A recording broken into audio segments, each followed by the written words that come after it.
Olá, estamos começando Decolando com mais um Flap Interview.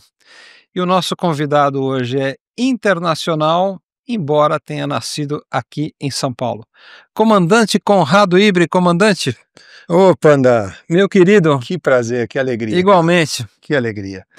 O Conrado, gente, ele é um amigo. Eu vou começar dizendo as coisas claramente. Ele é amigo, tá? Mas mais do que ser amigo do Conrado, eu sou fã dele.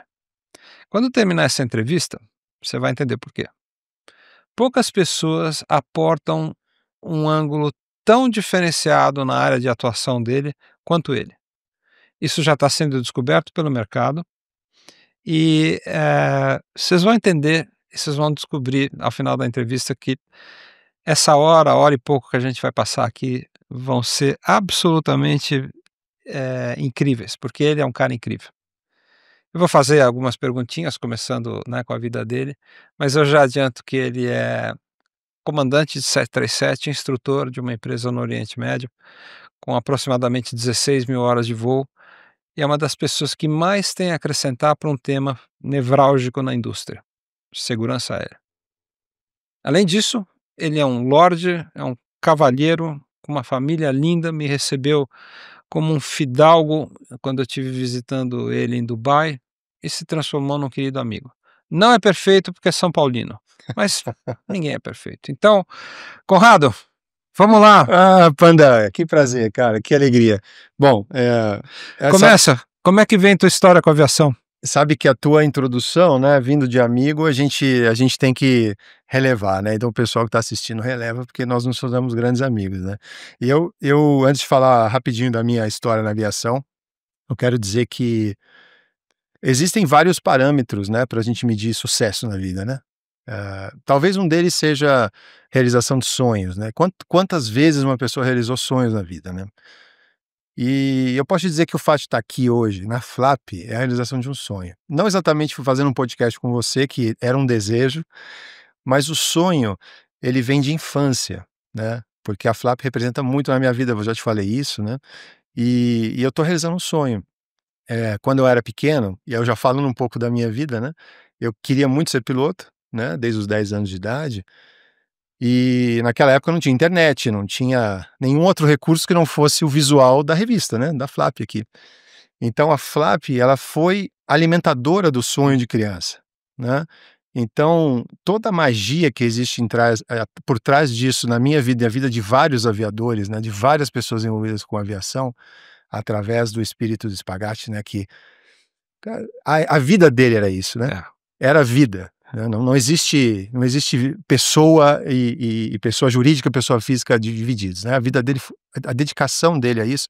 E hoje tá aqui dentro, né? E você sabe que toda vez que eu venho aqui eu falo para você o quanto eu me emociono, né? Tá aqui dentro a realização de um sonho. Então eu posso medir meu sucesso na vida pela presença de estar aqui com você. E completando isso, como você falou, né? Estando com um amigo querido. E um amigo que eu admiro, e eu acho que essa é outra medida de sucesso na vida, quando a gente tem amigos dos quais a gente admira. Uhum.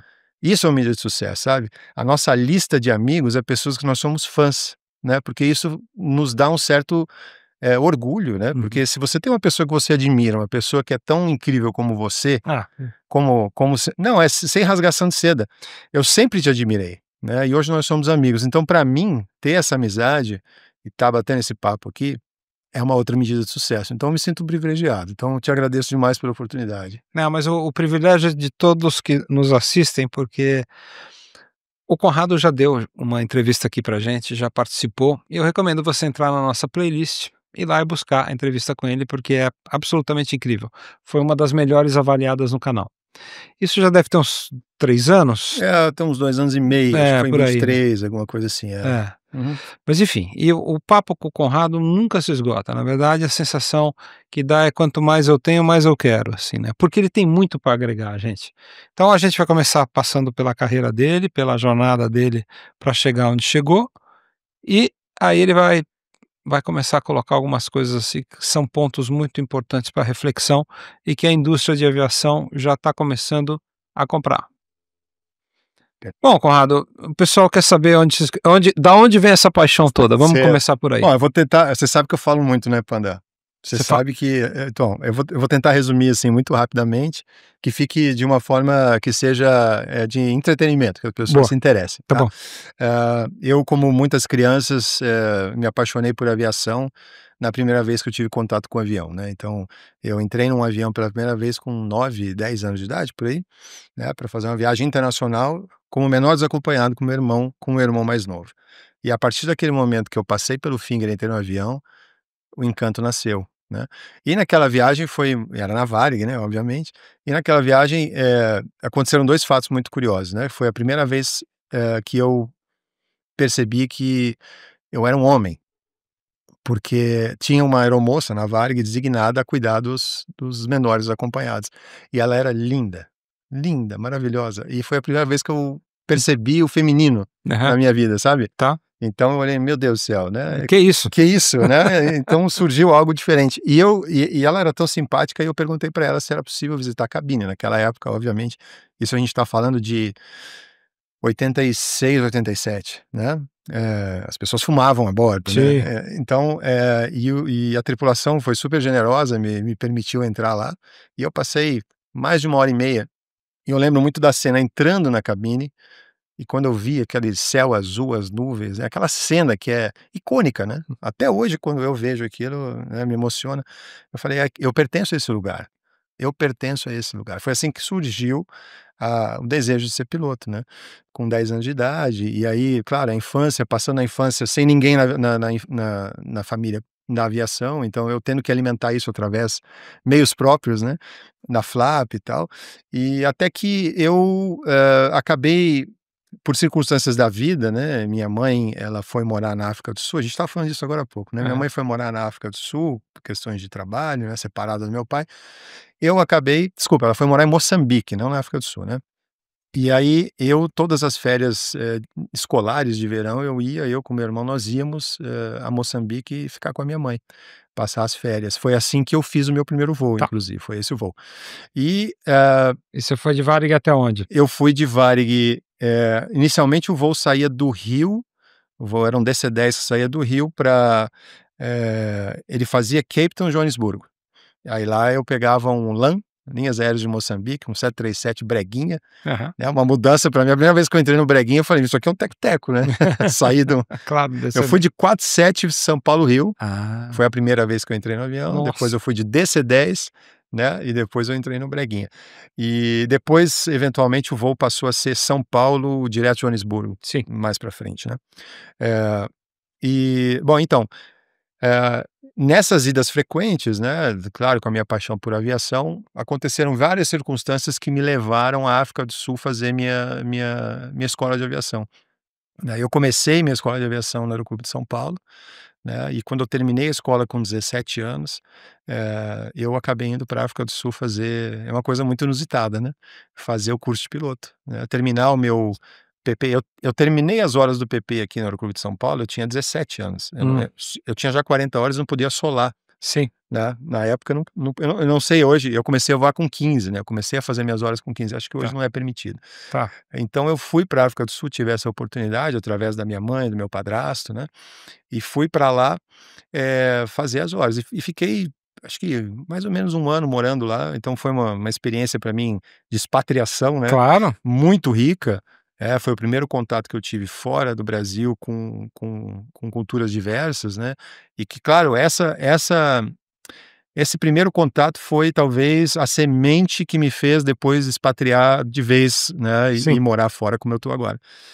E quando eu terminei a escola lá, eu estava muito sem perspectiva, claro, jovem e tudo, mas outras circunstâncias da vida, né, a Varig acabou iniciando a faculdade de Ciências Aeronáuticas com a PUC, né, e eu acabei, fazendo, o vestibular da PUC, passei, né, e acabei muito jovem ingressando na faculdade, fazendo faculdade de Ciências Aeronáuticas. Hã, e aí Na terminada PUC Rio Grande do Sul. da PUC do Rio Grande do Sul. Terminada a faculdade, e eu acho que eu já te contei essa história até no outro podcast, mas terminada a faculdade, jovem, sem emprego, sem nada, né, acabei, conversando com a diretora do curso da faculdade lá, e acabei, acelerando o processo que já existia dentro da faculdade de criação de um centro de treinamento, com os frasquinhas e tal. Então eu, na verdade, cavei meu primeiro emprego, quando formado, sendo instrutor de simulador de frasquinha, né, Que legal. não era frasquinha, eram os elites, na verdade, lá Hum. na PUC. Tá. E daí surgiu a paixão, que é a minha grande paixão da minha vida profissional, que é a instrução, né. Bom, e dali fiquei 1 ano, entrei na Varig, né, tive essa oportunidade de voar na Varig, voei o 727 na Varig, né. Hum. Bom, enfim, Hum. não vou me estender muito, eu tô vendo ali 2, né, deles ali.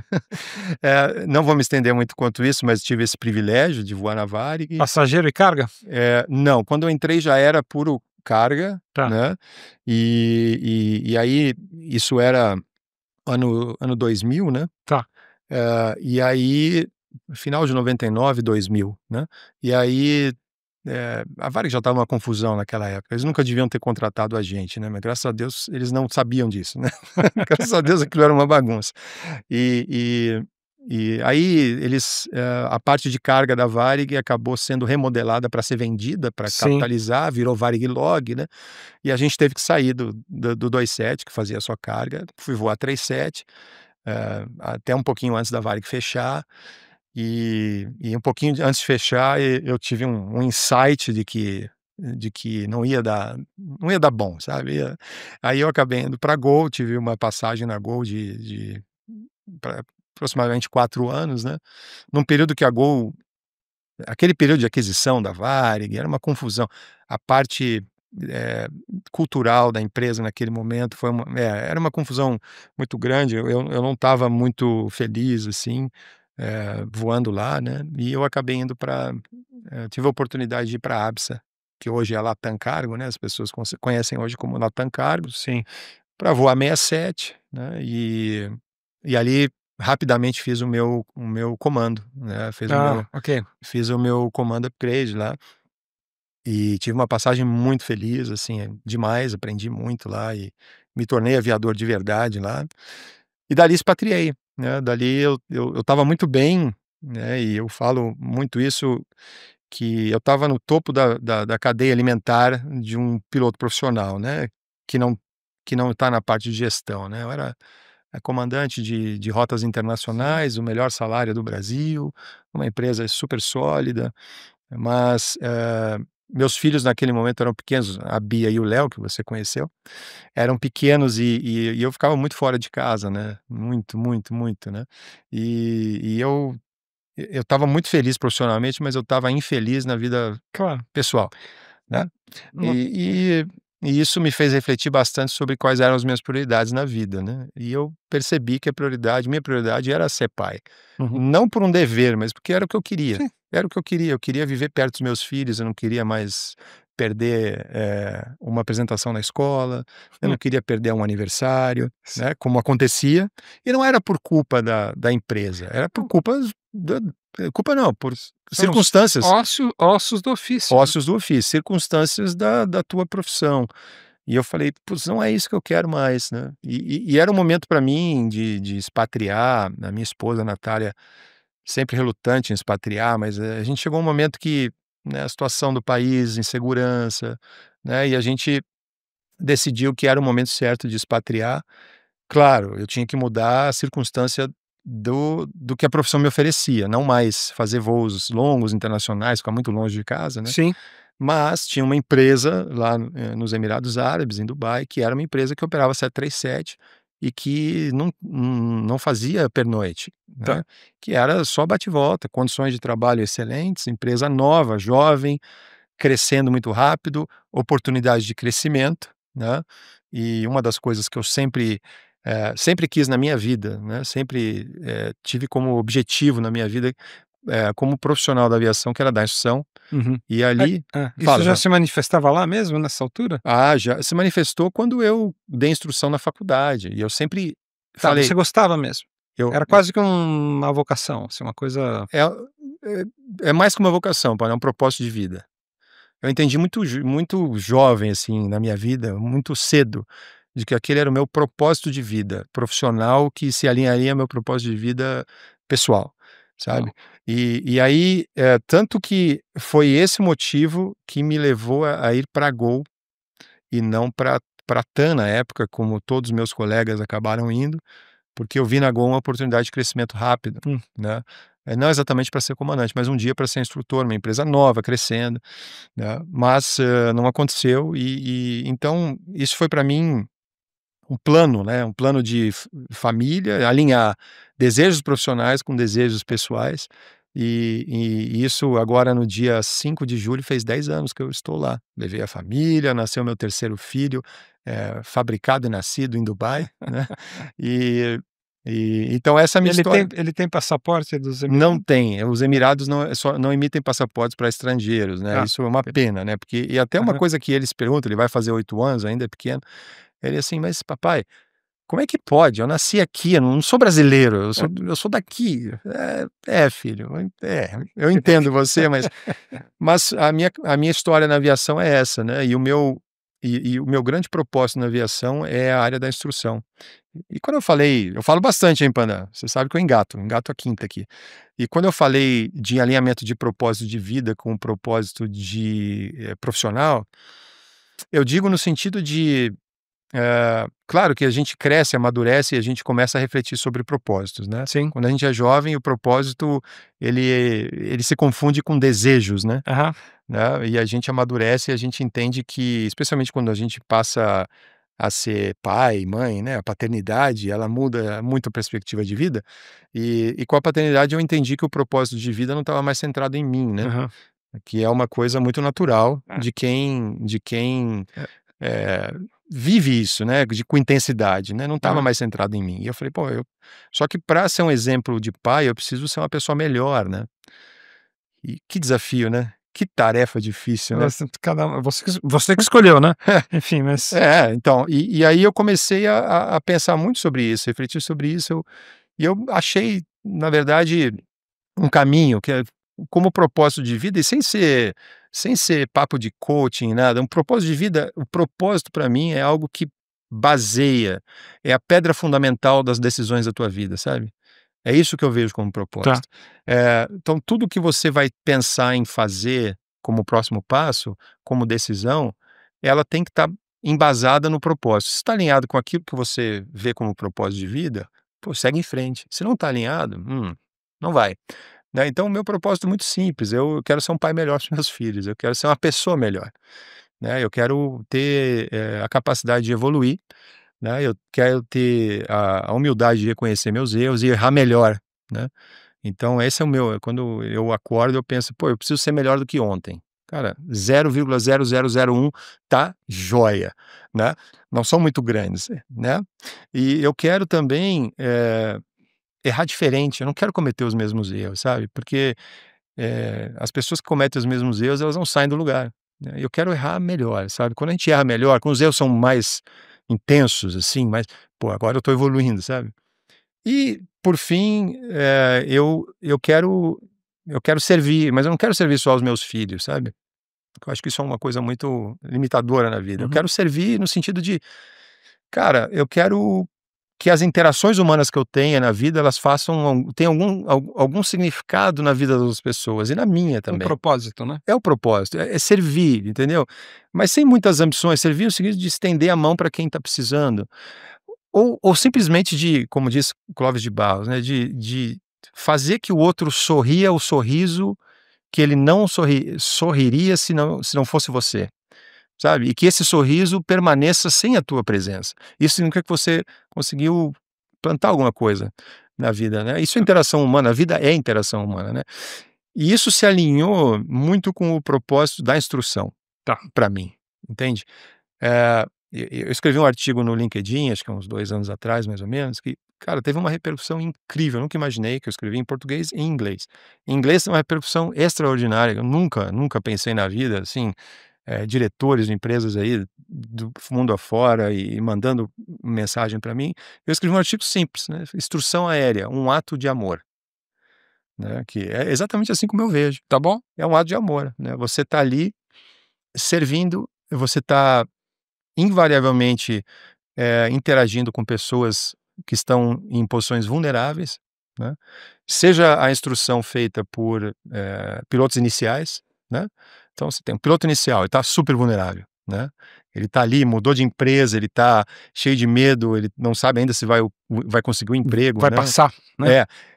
Você pode estar fazendo instrução para um piloto fazendo a elevação de nível para comando dele, é um momento fundamental na vida dele. Você pode estar fazendo recuperação de alguém que tomou pau em algum momento. Você pode estar fazendo somente um recorrente, um cheque recorrente, sabe, um recuo antes numa tripulação que voa já e tal, qualificada, mas todas as pessoas estão em momentos vulneráveis, porque a instrução numa empresa aérea, ela traz pressão. O seu emprego está em risco. Claro. A sua capacidade, né, de produzir, né? É uma maneira de tirar a roupa no espaço público, Perfeito, né? perfeito. Você Você tem que se fala desnudar. E isso é é muito desconfortável, é né. é Então, quando você está lá como instrutor e você entende que o teu trabalho, né, é estender a mão para aquele profissional, para aqueles profissionais que estão com você, né, e que você permita com que eles tenham um ambiente onde eles possam acolhedor ou acolhedor, né, e você consegue exercer um pouco mais do que a empatia, sabe, Panda? Que eu entendo, a empatia é você se colocar no lugar do outro. Mas, Panda, eu não consigo me colocar no teu lugar, eu não tenho as tuas dores, eu não vivi a tua vida, a tua experiência, eu não consigo me colocar no teu lugar, tá. entende? Mas eu consigo respeitar você. E sabe, é mais do que empatia, é afeto. Eu consigo ter um toque de afeto que é o amor, né, o amor de Jesus, vamos dizer assim, que é o amor fraterno, Sim, sim, sim, que é sim. afetuoso, entendeu? Sim, E invariavelmente as pessoas, nesse ambiente, você consegue acalmá-las. E isso para mim é estender a mão, sabe? Esse é o servir que a profissão e a posição de instrutor nos permite, né? E isso é uma dádiva, porque isso me alimenta, né? É óbvio que não é uma coisa 100% eh benevolente, assim, só que eu faço pelo outro. Não, claro que isso me alimenta claro, é uma alimenta o meu troca, né? ego, Também, alimenta sim. alimenta, né, alimenta o meu ser interior, assim, pô, eu sou capaz também de, né. Então, mais ou menos a minha carreira e o que eu faço na vida é isso. Tá. Completamente misturados, né, assim, a tua Exato. visão de mundo, Isso, né, os teus valores. isso. Então, é muito triste uma pessoa, Pana, a gente sabe, você conhece muitos, eu também, é muito triste uma pessoa que, espera sexta-feira para dizer que é happy hour, né, você ouviu isso aí, né, isso aí, E outra vez, Clóvis de Barros fala muito isso. Cara, é muito triste, que você não encontre, alegria e felicidade naquilo que você faz, cara, não importa o que você faz. Obviamente você tem uma posição, eu tenho uma posição que a gente é privilegiado, a gente faz o que a gente ama. sim, Mas mesmo que você não faça, cara, sabe, não importa o que você faz, sempre vai ter uma oportunidade de você achar algo positivo, porque as interações humanas, seja você o que for, onde você estiver, sabe, a interação humana, vida é interação humana. Vida é você, sabe, interagir com as pessoas e você aprender e você ajudar, isso é vida, né. Então, cara, viver isso com intensidade, isso te traz alegria, sabe. Então, eu sou muito feliz no que eu faço, sim. por alinhar esses propósitos, entende. Enfim, você teve, eh, uma carreira na Varig que um dia chegou num ponto final, né? Eu tenho um ponto final, eu saí antes dela fechar, Tá. mas sim, teve um ponto final, exatamente, é. Aí você foi naturalmente buscando, outros empregos, outras colocações Uhum, e terminou, essa carreira, por enquanto, né, como profissional instrutor de uma companhia aérea no Oriente Médio, né. isso. E então, assim, você também, né, você falou: "Ah, a gente tem orgulho das pessoas que conhece, assim", mas tem uma parte importante que é o orgulho da realização. E Uhum. você é um cara realizado, né, digamos assim, que mais você poderia querer na profissão? Você é instrutor de uma companhia internacional. Sim, sim. né. É. Agora, o que eu acho mais fascinante de toda vez que eu converso com você, é justamente entender que a tua visão de mundo você aplica naquilo que você faz no trabalho. Uhum. É como se uma pessoa acordasse todos os dias, revisitasse os valores e os credos dela e falasse: "Eu vou aplicar isso àquilo que eu faço cotidianamente, todos os Perfeito. dias", É isso aí. né. Mas E acho isso é que muito impressionante, é, porque a gente jantou juntos há 5, 3, 4. 3, 4 dias, sei lá. É. E nesse jantar eu lembro que a gente estava comentando que no final, e eu gostaria que você comentasse um pouquinho Aham. sobre isso, você falou: "Puxa, Panda, você não sabe a quantidade de pilotos que eu conheço, Uhum. né, e que não tem afinidade nenhuma com aviação". É. Hoje em dia acontece com bastante frequência, né. Eu falei: "Como assim? O cara ganha a vida dele pilotando aviões?". Falou: "Sim, mas para ele É, é apenas um emprego que paga bem, tem boas vantagens e é, permite a ele viajar, conhecer o mundo e tal". é. Aí você fala: "Cara, será que isso não tem nenhum impacto na segurança? Será que o apaixonado, o interessado, aquele cara que respira o assunto, não vai tentar ou naturalmente acabar se instrumentalizando melhor Uhum, do que aquele piloto que entra lá no hangar, bate ponto, sobe, voa de A até B, volta, bate ponto uhum. e vai dormir pensando em outras coisas que não sejam aviação?" Sim, sem Eu tenho dúvida. eu tenho eu tenho a impressão de que, assim, o cozinheiro, ele vai querer falar de comida o resto da vida. É. O médico vai querer falar de procedimentos cirúrgicos ou diagnósticos ou falar das curas o resto da vida. Uhum. Se ele não consegue falar sobre isso nas horas vagas dele, ele está na profissão errada. E estando na profissão errada, Então, eu acho que é até mais do que falar nas horas vagas, porque vou confessar para você uma coisa, eu não gosto de falar muito sobre aviação nas horas vagas.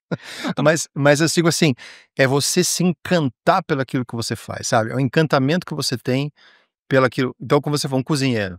Cara, um cozinheiro que faz o trabalho dele sem encantamento, não vai ficar igual, cara. não vai ficar igual, Desculpa, a sabe. receita.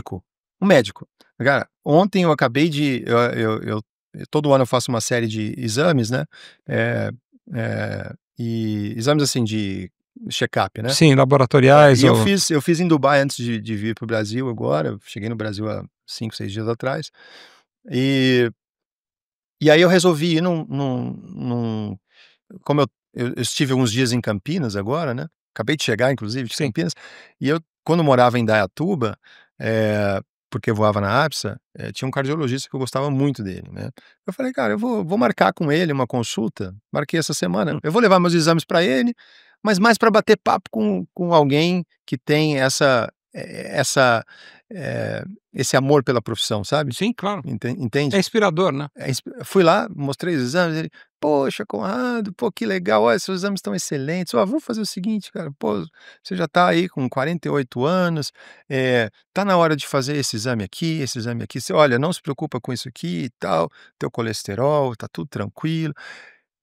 Sabe, é diferente, cara. É. Quando a pessoa faz o que ele faz com um toque de amor, sabe, muda, sabe. Agora, e eu digo que você tem uma posição privilegiada, porque você voa numa das companhias mais interessantes do mundo, Uhum, a meu ver, eu concordo. porque ela tem um modelo de negócios, uma frota e atua numa região em que você, a rigor, está dentro de 3 civilizações em 2 horas de voo, É isso. né. Isso mesmo. E com isso, você provavelmente deve conviver com uma verdadeira Babel. Você deve dar instrução, a tua empresa deve empregar o quê? Mais de 50 nacionalidades como pilotos? Não, mais de 110, 117 eu Cara, acho. A última vez que eu se eu não estiver errado, no fly deck são 117 nacionalidades. Deve ter mudado agora, porque entrou muita gente nova, né, entra tá, muita gente toda semana. ok, são 200 países no mundo, você tem aí no mínimo Isso, 120, você isso. está falando com, sei lá, 60% da população É, mundial, é. do ponto de vista étnico, né. Total. E aí, cara, qual que é o tal que desafio, né, porque você tem que ensinar Uhum, pessoas de backgrounds completamente diferentes, uhum, diria até de 3 ou 4 civilizações diferentes, uhum. não é nem regiões, não estou nem falando de continente, estou falando Sim, de civilização. sim. Até porque hoje em dia com o advento do avião a jato, É, essas civilizações se misturam, verdade. nem sempre da forma mais pacífica, Uhum, mas só convivem muro a muro, lado a lado ou fronteira a fronteira. exato. Como é que é a vida de um instrutor que hoje pode estar dando instrução para um paquistanês, amanhã para um austríaco, depois para um cara um fijiano? Uhum. E é isso, exatamente assim. É, então, esse é um dos desafios deliciosos da profissão, no lugar que eu tô, né, porque, claro, eu tenho colegas que veem isso como uma grande barreira, né, como um grande dificultador, Uhum. né. Fala assim: "Pô, esse negócio tipo, é demais, né, você", não, Aham. cara, eu vejo isso como um desafio, porque eu, de fato, Panda, eu com o tempo eu me dei conta que o grande barato da vida é a interação humana, sabe. Sim. Esse é o grande barato da vida. Então, a oportunidade que eu tenho de exercer a função que eu amo, né, a função, né, não digo a A profissão, profissão, a a função. função dentro da profissão, a função que me alimenta, interagindo com pessoas de todos os lugares do mundo, cara, é incrível, Nossa. que eu aprendo demais, cara. Tem dificuldade, obviamente, não, eu tô floreando, mas obviamente tem dificuldades, né. Eh, então eu já passei por uma situação, por exemplo, em que uma pilota, né, uma piloto, né, uma Aham. uma uma piloto, Feminina. feminina, ela fez uma reclamação sobre o meu método de instrução. Sobre o seu método. Sobre o meu método de instrução, Ah, né, mas é uma questão cultural, né, e porque, mas foi na verdade, foi a minha falta de autorregulação, hum, de não adaptar o meu método de instrução hum, à realidade dela. É uma coisa que eu faço com bastante frequência e eu acho que eu faço muito bem, porque eu realmente entendo que o centro da instrução é o aluno e eu tento não, eu me adapto a ele, mas ela estava tendo várias dificuldades no simulador e eu usei algumas técnicas que são mais lúdicas, né, que normalmente eu uso, mas que não funcionou com ela e ela se sentiu mal, ela se sentiu, não desafiada. agredida, desafiada, e ela disse que isso atrapalhou a performance dela, Olha, e genuinamente. Então são aprendizados que nós temos, entende? tá, É, mas espera aí, agora eu quero que você essa história tem que ser é. concluída, você precisa me dizer como é que termina esse treinamento aí. O Não, que que você fez? não, o treinamento, durante o treinamento, não aconteceu, não é que eu parei, ela parou ou pediu para eu parar o simulador para Não, reclamar de claro. mim. A gente terminou o treinamento, né, e eu estava muito feliz, porque ela estava tendo muita dificuldade e de fato ela conseguiu avançar no treinamento, né. Era um treinamento de UPRT, Upset Recover. É um treinamento, para quem voa Airbus, a dificuldade de voar 737, ela é imensa no início. Né, Hum, porque o Airbus, ele é um avião que tem várias proteções, sim. você não precisa usar o trim, né, o avião é muito dócil, o 737 é um tanque, Uhum. né, e nesse treinamento inicial, quando você faz o type rating, né, e esse treinamento inicial, ele é logo após você fazer o check do type rating, você tem que Hum, fazer o treinamento de upset recover. tá. E é só e é só Só encrenca, né? só encrenca. É o avião ponta cabeça, tal. E o 737 você precisa ter músculo. Força física. E uma das coisas da dificuldade dela é porque ela é pequenininha, Ah, entendeu? É bem mirradinha, e faltava força para ela voar. força pra puxar o manche. Força física, Tá, entende? E ela aham. estava com medo de exercer força, assim, porque ela não está acostumada com aquilo. Então eu tive que ser mais enfático para tirar dela, eh, sabe, essa energia. E ela Hum, de fato conseguiu. E e depois eu recebi uma, né, da chefia. gerência, né, de treinamento, né, eu falei: "Olha, houve uma reclamação aqui e tal". Claro que eles entenderam, né, o contexto, né, mas foi uma falha minha, mas e isso não faz tanto tempo, e eu estou fazendo instrução já há bastante tempo. Tá. Então, essas tem algumas barreiras da dificuldade cultural que você vai aprendendo, você vai adaptando, né, mas o que eu não é claro que isso não pode tirar de mim a minha autenticidade como instrutor, Aham. entende? Eu só tenho que me adaptar, né, eu também não posso fazer como alguns fazem, se é assim, então eu vou ser, sabe, eu vou ser seco com todo mundo, cara, é um em sei lá quantas centenas de pessoas eu já treinei, mais de, sem dúvida, lá acho que provavelmente mais de 400, 500 pessoas já passaram pela minha mão, né, sei quantas mil horas de treinamento, é uma em então é um universo muito pequeno, Ok. mas existem desafios, né, então e você como instrutor tem que se adaptar, essa é uma grande lição, né, que você tem que se adaptar a não só à circunstância do aluno, mas à cultura. Então é muito cara, é muito legal mesmo. Tá, e agora, isso tudo que você está me contando, além de ser, algo que visivelmente te fascina, pode ser também, empacotado e vendido como um produto, ou estou enganado? É, pode, pode. Obrigado pela deixa. Então, Panda, você falou que na introdução que eu poderia, contribuir de alguma forma com segurança, né. Na verdade, indiretamente sim, né, o meu trabalho, ou o foco hoje na minha vida não ele é ele não é diretamente na segurança, mas é indiretamente através do treinamento, Sim. tá. Sim, você É, não, desculpa, para mim é completamente direto. não, claro, ele é, mas a segurança é uma circunstância. O Aham. meio é através do treinamento, entendeu? Claro que você fala assim, trabalhar com segurança, você pode trabalhar com safety, com várias Sim, áreas de segurança. mas Então, treinamento. esse treinamento reflete absurdamente na segurança, né. E, então, especialmente voando, no exterior, né, eh, eu identifiquei que não eu, mas muita gente, outras pessoas com quem eu converso, né, a gente identifica que nós estamos vivendo, hoje, no universo da aviação, um momento muito preocupante, muito preocupante, né. Você falou, falta de paixão pelo que faz, é uma circunstância, e isso também é preocupante, né, porque, o cara faz o arroz, feijão só para fazer o que tem que fazer, né.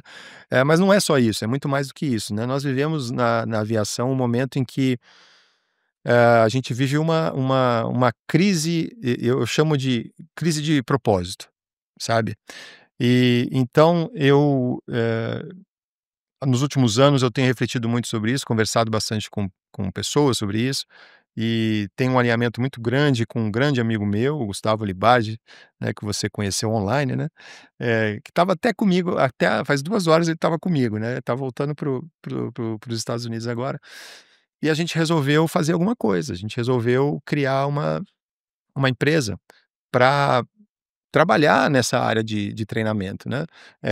Não dentro de empresa aérea, mas, trabalhar o desenvolvimento dos pilotos, né, trabalhar o que falta hoje, né, o que falta hoje para os pilotos é a capacidade de desenvolver competências, né, as competências não técnicas, né, os soft skills, as competências gerenciais.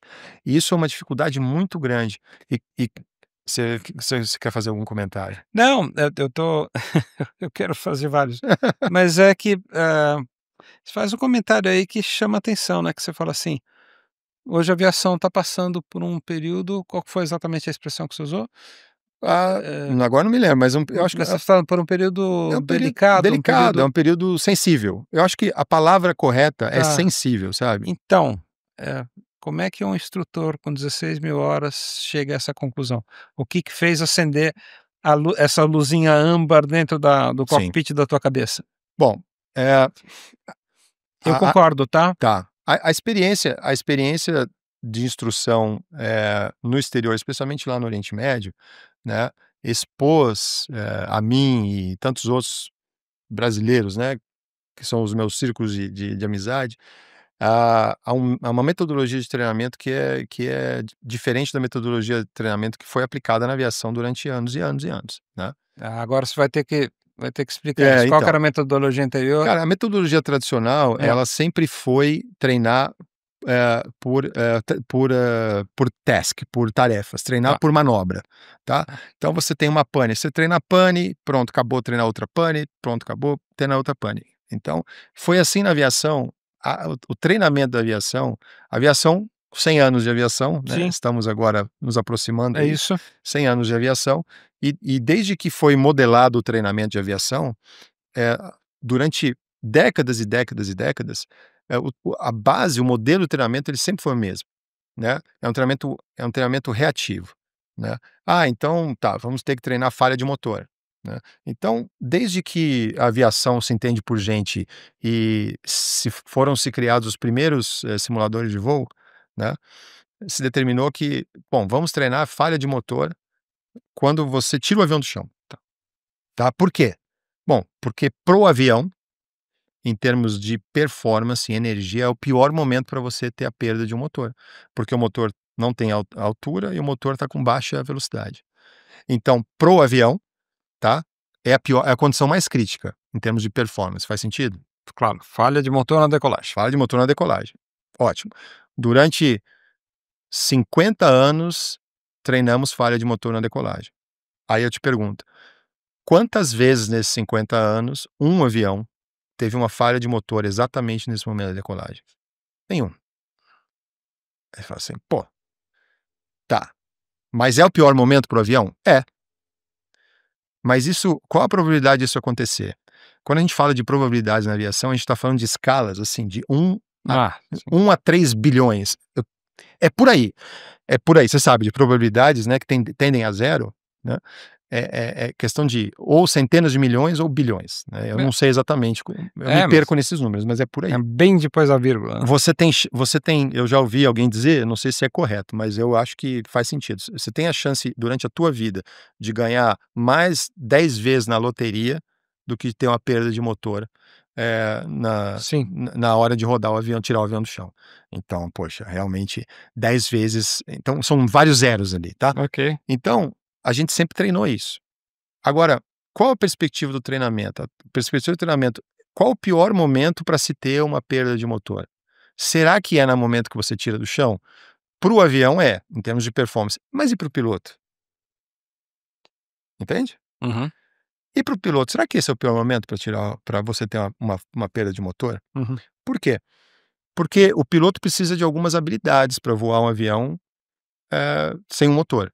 O avião voa muito bem, perfeitamente sem o motor, mas claro que você precisa ter habilidades que façam o avião estar na configuração necessária para voar, né. Então, mas não é uma tarefa difícil para um piloto fazer isso. Tá, Voar um avião depois de algumas repetições de treinamento, ok. não é difícil. É muito, não diria muito simples, mas é uma tarefa, vamos dizer, em termos de escala de dificuldade, entre 1 a 10, é de dificuldade 4, É entende? mesmo, bom, E sim, para você controlar um avião monomotor na decolagem. tudo bem. Tranquilo. Bom, até porque vocês são treinados à exaustão, porque se Exatamente. né? E além disso existem, hoje, né, em várias aeronaves, sistemas automatizados que auxiliam Ok. a você a fazer isso, né. Auxiliam você no controle direcional, Sim, né. claro. Então, reduz muito a tua necessidade de manual, de Você pode se pilotagem. concentrar mais em aviate. Exatamente. Então, qual é o pior momento para você ter uma perda de motor para o piloto? Será que é exatamente nesse momento, que nunca aconteceu, Tá. né? Ou, de repente, o pior momento para o piloto é lá quando você está em cruzeiro, no nível 390, Com nível de atenção mais baixo. às 3 da manhã, quando você está com o nível de alerta mais baixo, quando nada está acontecendo, né? Quando você está desviando de De CB, que é a tempestade, coisa mais né, e por emocionante, né, causa assim. de injeção de gelo, você tem uma perda de um motor. E aí, quando você está voando em alta altitude, né, com o ar rarefeito, e o ar rarefeito faz com que você tenha menos tração, menos potência dos motores, mas a boa notícia é que com o ar rarefeito você tem menos arrasto do ar, Também, ok. entende? Então o avião ele desliza, você Aham, precisa de menos potência mesmo para voar. tá. Só que o que acontece? Quando você perde um motor em Altitude. altos níveis, né, a tua velocidade ela vai cair rapidamente, porque você não tem potência suficiente para manter naquele nível a velocidade que você precisa, então você precisa descer. Vai ter que trocar. É. Então já começa a entrar um dificultador. Você precisa de outras habilidades que não só as habilidades técnicas para voar avião, mas você precisa incorporar. Tá, agora eu preciso tomar a decisão, preciso começar a descer. Ok. Mas para começar a descer, eu não posso descer na banguela, porque tem outros aviões voando na rota, Claro. tem terreno, então eu preciso tomar outras decisões, entende? Eu preciso gerenciar minha carga de trabalho, porque eu vou precisar fazer várias coisas, vou precisar atualizar o meu sistema de navegação. E fala assim: será que na decolagem é o pior momento para o piloto? Ou Uhum. será que esse momento traz mais risco? Porque esse momento né, em função das ameaças que você tem, é mais provável que aconteça uma falha de motor. É quase impossível também, mas é mais provável que Ah, aconteça ali. sim, Entende o que eu estou falando? claro. Então a metodologia de treinamento, ela foi sempre centrada nas panes, mas não na capacidade gerencial dos aviadores.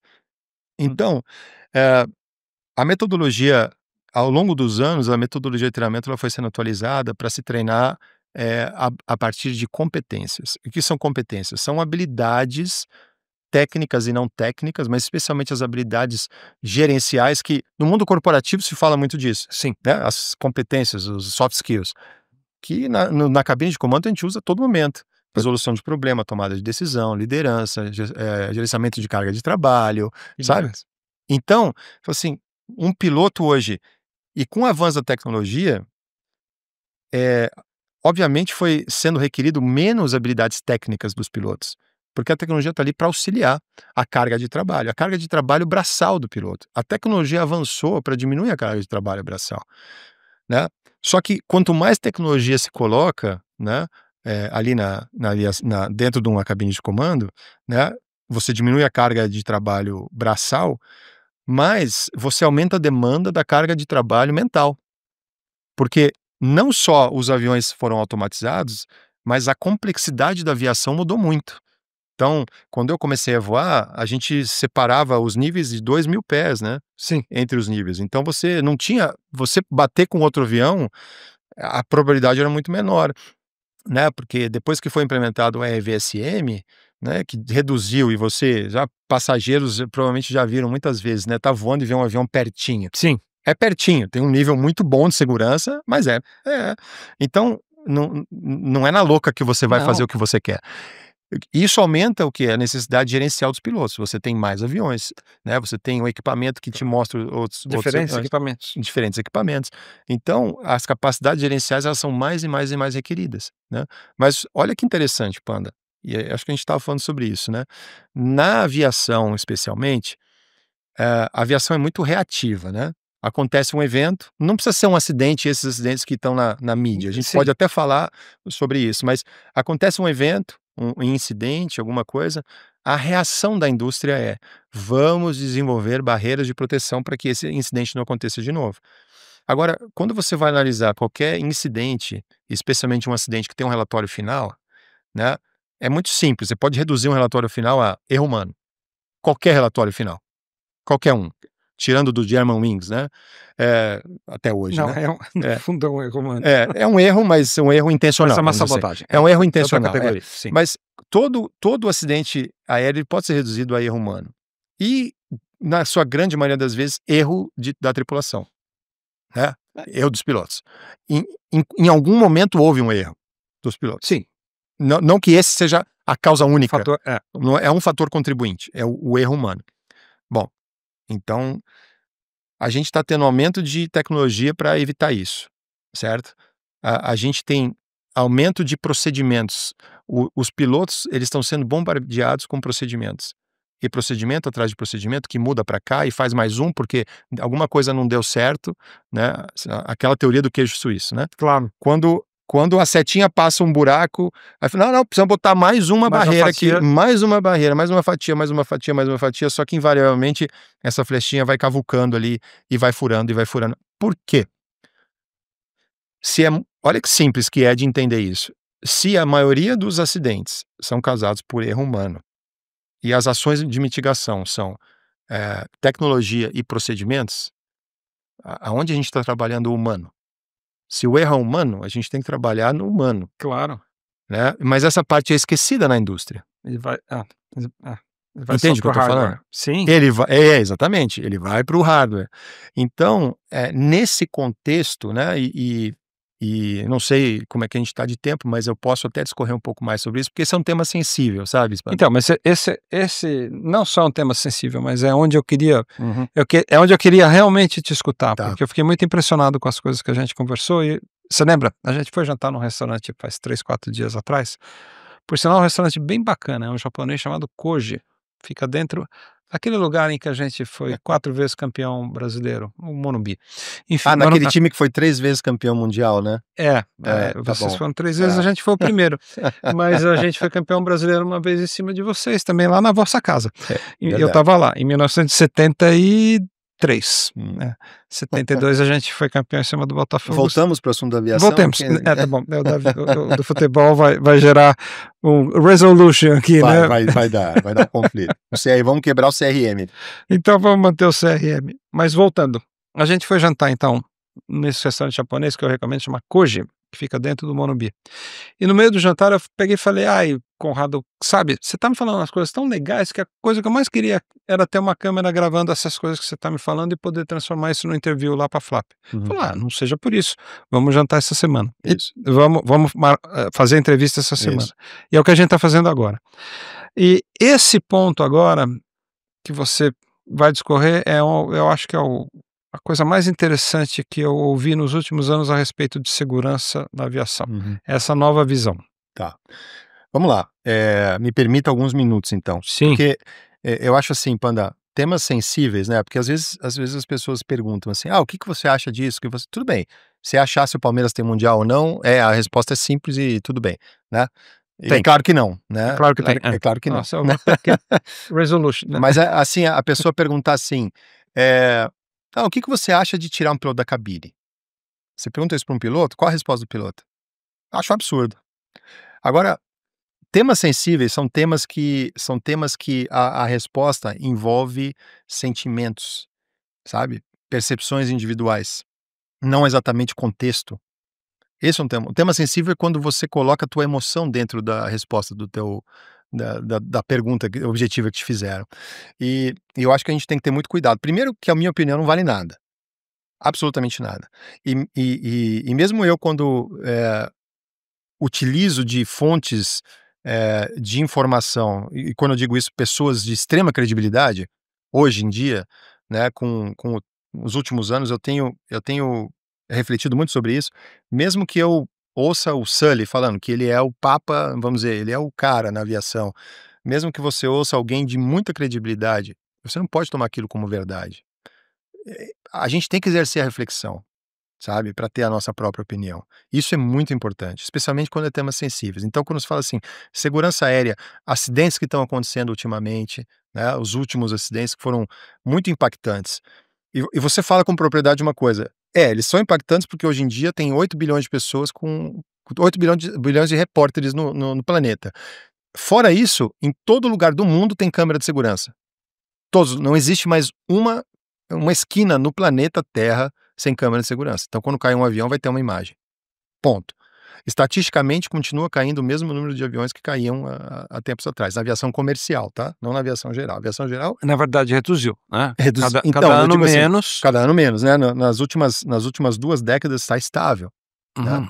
Mas Então, com viés de queda. com viés de queda. Porque o número de acidentes está estável. Isso. O número de voos é que subiu. Exatamente.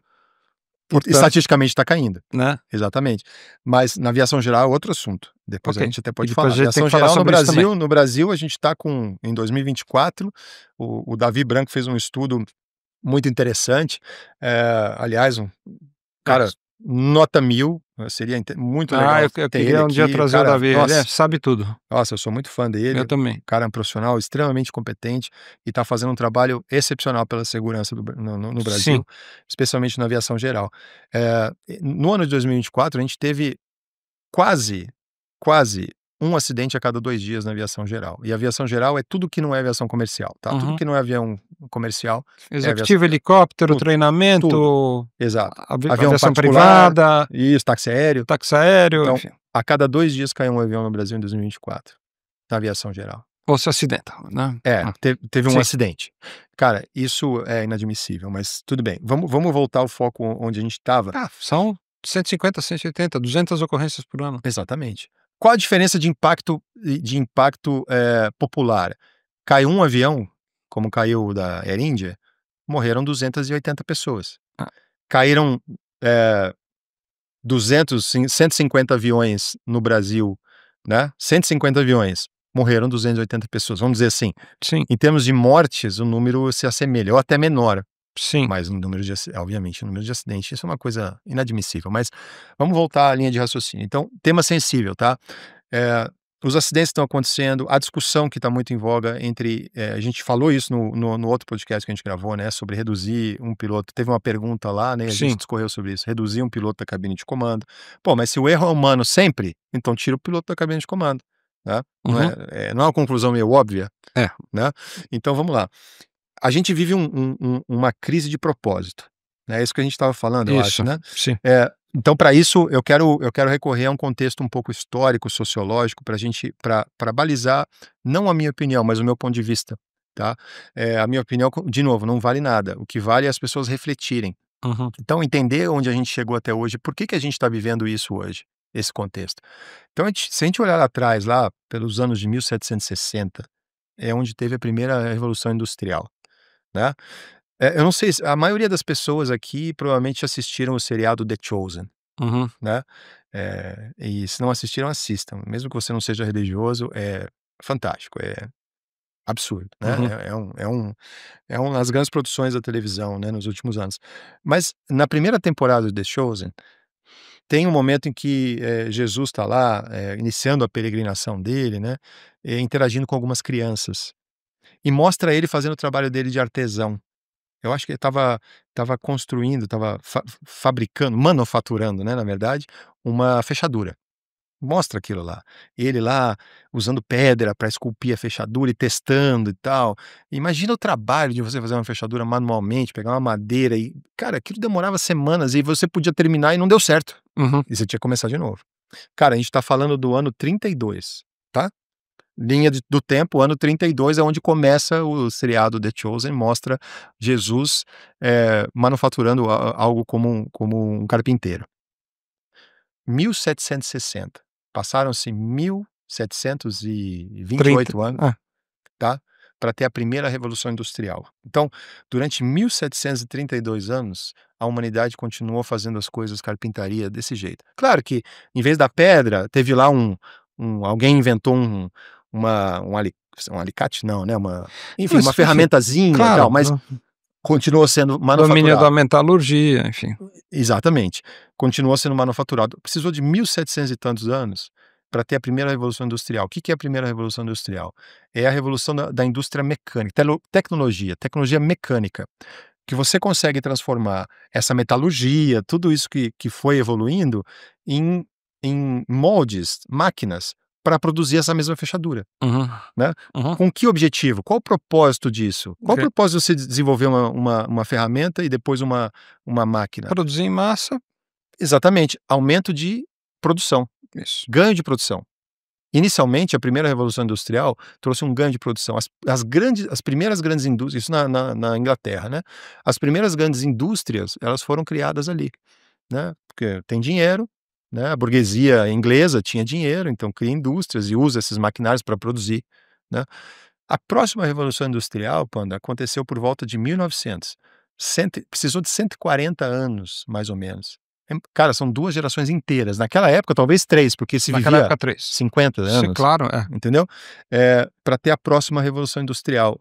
Com a primeira houve um êxodo rural, né, as Uhum. pessoas vieram do campo para trabalhar, com as pessoas vindo trabalhar, elas se desenvolvem as habilidades técnicas, as não técnicas, né, elas se tornam pessoas com uma capacidade maior de pensamento, né, Capacidade de cognitiva, capacidade né. cognitiva, né, e a segunda revolução industrial, ela começa no momento em que, essas máquinas evoluem e permitem que, como as pessoas, pensando em gestão, né, começam a fazer produção em série. E aí você tem um propósito, ganho de produção e ganho de capital. E aí nasce, floresce o grande é o florescer do capitalismo de verdade. Uhum. Você tem ganho de capital. Sim. O propósito é esse da tecnologia. Até aquele momento, tecnologia mecânica. Então, propósito de ganho de produção e de capital. Aonde vem a terceira revolução industrial? A gente está falando de 1900. Pós Segunda Guerra, 1950. Aí demorou 50 anos. Você vê que primeiro 1700 anos, Sim, 150. 140, 50 anos, tá? 50 anos. Após a Segunda Guerra, que foi um motivador do desenvolvimento de tecnologia, apareceu a tecnologia eletrônica. Você sabe qual foi o primeiro computador criado? Chamava Unisys, não. Eu não Não. lembro do nome do computador, Ah, mas, agora me fugiu, você vê, eu estava com ele na ponta da língua. O nome do criador é um matemático, que inclusive o Miguel Nicoleles conheceu ele, grande aham, Miguel Nicoleles, meu sonho é conhecer ele, ah. né, neurocientista. Eh, Bom, X. Turing, acho que é Thomas Turing. Tá. No Alan Turing, obrigado. Alan Turing. Alan Turing, ele desenvolveu o primeiro computador do mundo. Sabe para quê? Para decifrar os códigos, russos, Tá. as mensagens, não, o primeiro computador do mundo.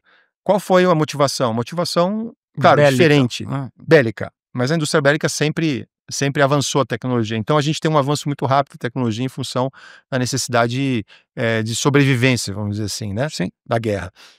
E ali surge o primeiro computador, né. Então a gente tem a terceira revolução industrial quando surge a tecnologia eletrônica. E a partir daí as coisas aceleraram muito rápido. Uhum. O computador de uso, de governo, né, depois para uso de indústrias, de empresas, né, para armazenamento de dados, né, e depois isso evoluiu para o computador a nível pessoal. Máquina Sim. de digitar, né. É. O que que era uma máquina de digitar? Muita gente não sabe o que que é. A gente tinha um papel com tinta e você digitava, sempre pescando um por um, porque não era todo mundo que tinha um curso de datilografia, né, pescando as letras. Aí você preenchia o papel inteiro, escrevia um texto lindo, chegava no final, errava uma letra, uma letra. Ou você passava errorex, mas se você tivesse escrevendo um documento, Já não valia? Tinha que você tinha que recomeçar. arrancar e começar tudo de novo.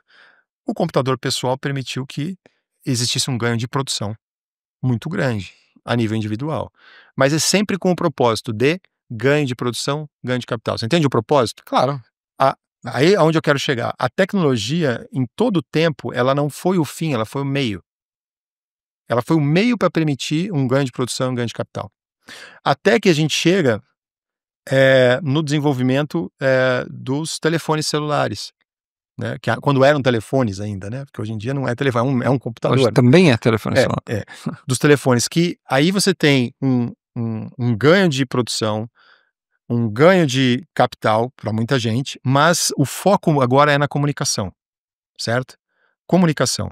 Você encurta o mundo. E isso veio muito junto com a internet, né, a gente tem essa tecnologia avançando muito, e a gente vive hoje a quarta revolução industrial, que começou desde o final da década de 90, início dos anos 2000, né, com essa tecnologia avançando, e a internet permitindo essa transformação de comunicação, né.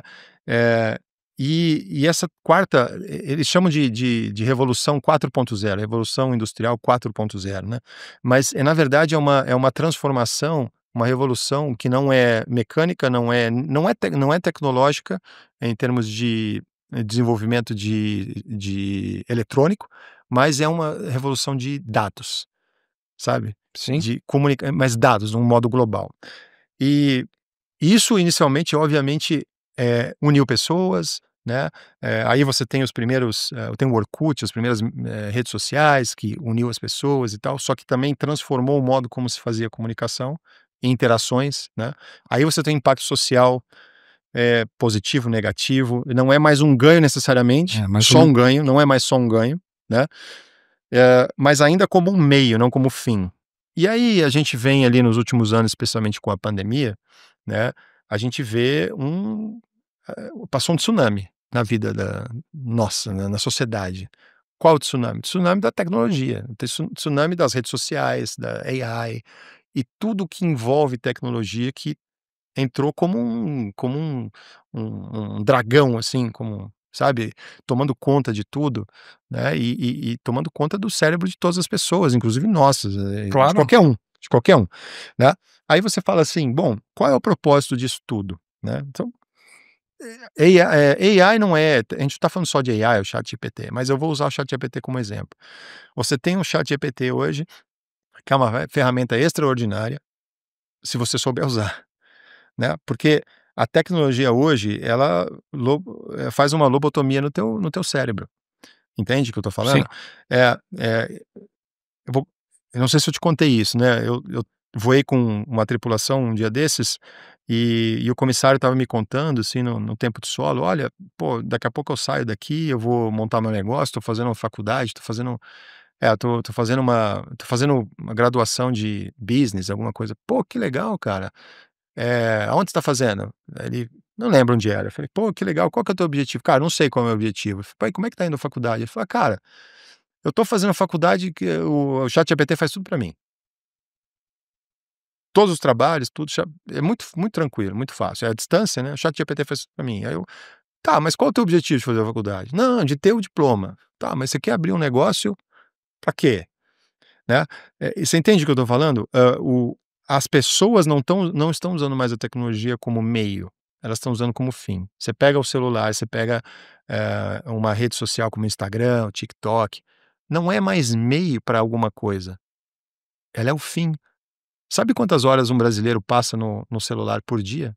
Acho que são 7 horas. 9. Eu vi ontem na televisão. Eu estava tomando café ontem no hotel e tinha uma reportagem no Jornal da Manhã da Globo. 9 horas o brasileiro passa. É o maior número no Acho planeta. que sim, é o É, povo que é o primeiro. mais tempo fica, né? Aí você fala assim: com que objetivo? Qual o objetivo?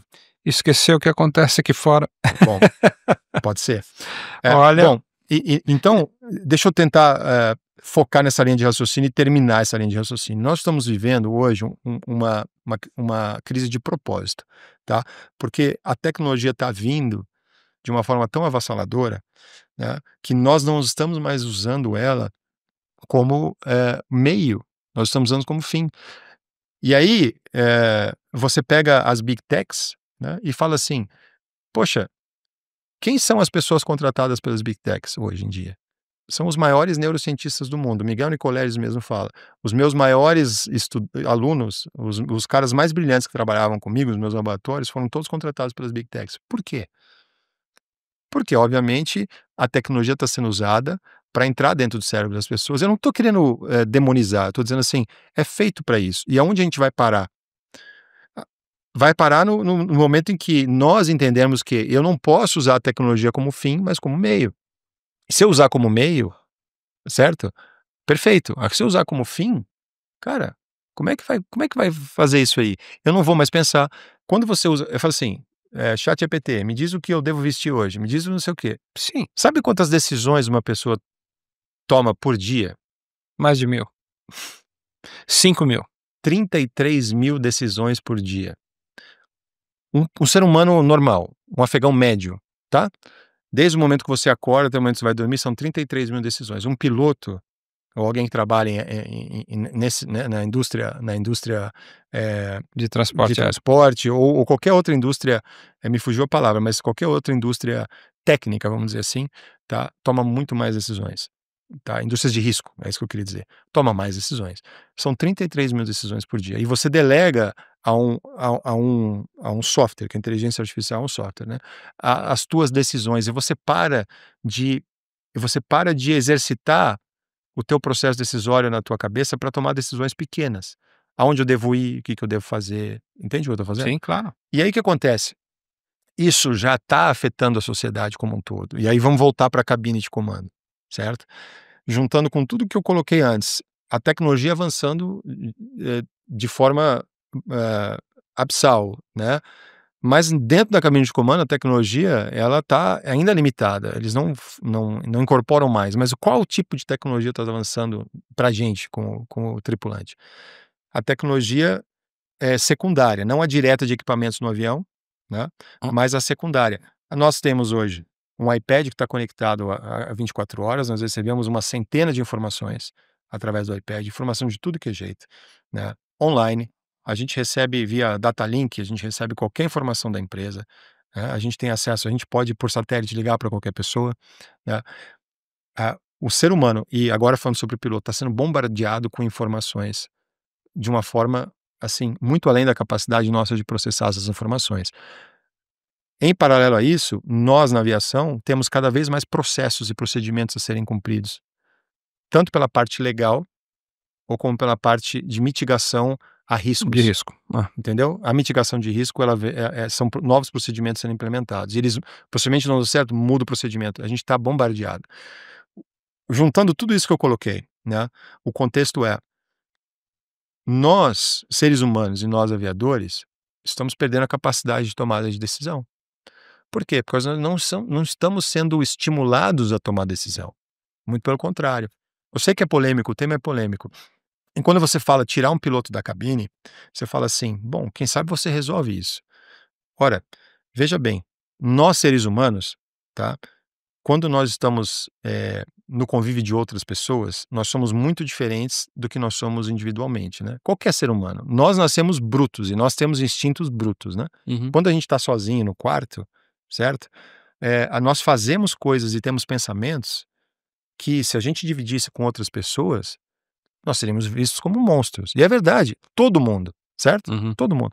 Eu vou dar um exemplo. Você está sozinho no carro, tá? E vem alguém e fecha você no trânsito. Está sozinho no carro. Qual que é a reação instintiva da grande maioria das pessoas? Dos homens, principalmente. Ofender, xingar, Baixar o vidro. aparelhar, Você nem pensa, né? road rage. Nem exatamente. Isso é instintivo. É o rage, é uma emoção. A raiva aparece, toma conta do teu ser. Agora, tem alguém com você no carro. Pode ser uma pessoa, qualquer pessoa. Pode ser a tua esposa, teus filhos ou uma pessoa que você está dando carona. Você vai ter esse comportamento? Não. Não vai. Por quê? Porque você está no convívio de outra pessoa. O convívio social, certo? Te traz princípios éticos. Princípios éticos são normas para se conviver em sociedade, certo? Então vamos trazer isso para a cabine de comando. Você está sozinho, tá? Acontece alguma coisa, certo? A presença de outra pessoa, tá? Ela assenta os teus instintos mais brutos, Ok. entende? De reações, Sim. e te faz ter o pé no chão para você pensar numa tomada de decisão, porque você tem outro ser humano com você. Você entende o que eu tô falando? Claro. E esse é o motivo principal pelo qual a EASA agora desistiu momentaneamente de avançar, apesar da Airbus estar querendo avançar. Esse é o principal motivo. Não é porque não tem tecnologia. Não existe tecnologia que seja capaz de interagir com um humano sem outro humano. É essa a questão. Tá bom. Ok. Entende? Então, quando a gente fala hoje dos acidentes, a gente tem que pensar nesse contexto todo, né? E os acidentes, eles parecem feios, muito mais porque eles estão expostos de uma forma bem mais intensa, né? E Sim. visualmente muito mais A gente falou crítica. sobre isso. Exatamente. Mas aí quando você pensa, aí voltando ao contexto da instrução que eu estava falando, tem o acidente da Jejuair, né? Eu não gosto de falar de acidente, tá? Mas eu só vou usar como um exemplo. Um acidente da Jejuair que foi no dia 29 de dezembro do ano passado, né? Então a gente teve um relatório preliminar recentemente, Sim. né? Não foi muito claro, mas eu vou contextualizar como se fosse o Panda Air, tá? O Panda Air. Panda Air estava aproximando aqui, aí encontrou pássaros, aparentemente eles colidiram com pássaros na aproximação e iniciaram uma arremetida porque tiveram um motor que foi danificado pelos pássaros. Iniciaram a arremetida, muito provavelmente para arrumar a casa, né, Uhum. para tomar conta do que estava acontecendo e depois voltar, né. Nessa arremetida, eles cortaram o motor que estava funcionando. Esse é o contexto do relatório preliminar da Panda Air, tá. Eu não sei, não está muito, eu não estou julgando eles nem nada. Eu estou falando assim, existe um fato como esse para a gente analisar, para a gente refletir, não é analisar, é refletir. Aí você fala assim: "Pô, o avião caiu porque os caras cortaram o motor errado". Eu falei assim: "Bom, esse é um dos fatores contribuintes, certo? Se realmente aconteceu isso". Mas falei assim: "Qual é a tomada de decisão que aconteceu primeiro? Por que que eles arremeteram quando eles encontraram pássaros?", entende? Você tem que ir lá atrás, você tem que ir na causa raiz. Mas espera aí, o que que fez eles arremeterem, certo? Quando eles estavam aproximando, encontraram pássaros e a pista estava ali na frente e eles decidiram arremeter, né? Aí a gente pode voltar e a gente pode trazer várias teorias, a gente pode falar: "Pô, existia lá na avia e ainda existe, né, Hum. lá atrás na aviação, quando eu comecei a treinar, quando eu comecei minha carreira de piloto, existia um conceito".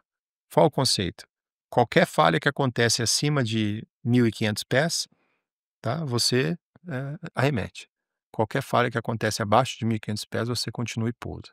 Então existia esse conceito de um threshold, Um assim, deck, um né? deck, tá. Acima de Acima de 1.500, e se você não fizesse isso, você tomava pau no teu cheque, Tá. tá, porque era um conceito. Agora, Veja, se isso é um conceito antigo e se isso ainda está na cabeça das pessoas, né, por quê? Porque a gente coloca cada vez mais limitações, mais procedimentos, entende? E a Mais gen parâmetros, entende? E o cara, vamos dizer que ele teve isso aí a 1.600 pés, eu não sei detalhes, uhum, não está claro ainda, né, porque o relatório preliminar é muito muito pobre, mas vamos dizer que ele teve a 1.600 pés e resolveu a AMT, porque isso está na cabeça dele, que não está pensando. A tomada de decisão dele é reativa, entendeu? ok. Ah, Ela não é somativa, ele não está processando a informação, ele está só reagindo a uma coisa que ele já foi ensinado, entende? Claro que a aviação funciona assim, a gente tem o treinamento para condicionar. O condicionamento é fundamental na aviação, mas até certo ponto, en entende? Não na tomada de decisão. Quando isso começa a afetar a tomada de decisão, aí a gente: "Poxa, espera aí, né, espera aí". Aí a gente fala assim: "Pô, a tomada de decisão da Panda Aérea ali, será que foi a melhor?". E isso gerou o quê? Possivelmente gerou um estresse, né, obviamente que gera um estresse, uma necessidade de corrigir o problema muito rápido, sim, né, e aí isso então você acha a causa raiz e você fala assim: "Espera aí, a gente tem que dar mais autonomia e espaço para os pilotos poderem exercer a tomada de decisão deles", entende? "Ah, como é que você faz isso?". É simples, mas os aviões caem porque os pilotos tomam decisões erradas. aham, Bom, às vezes sim, né, mas se a gente não treinar, se a gente não der o espaço para isso, e como a gente faz isso? Desenvolvendo as competências não técnicas nos pilotos, entende? Qual é a conexão disso? A gente tem que desenvolver essas competências. Os pilotos têm que entender que existem ameaças, é mais ou menos assim que funciona. Claro que a aviação existem ameaças. E quais são as ferramentas para você mitigar as ameaças que você tem? São as tá, suas competências. ok, Elas são ferramentas. Eu tenho uma ameaça. A ameaça vamos dizer assim, a ameaça é pássaros, certo? Quais ferramentas eu posso usar para mitigar isso? Bom, na verdade, mitigar não muito, porque eu não posso fazer um deal com os pássaros, claro, entendeu?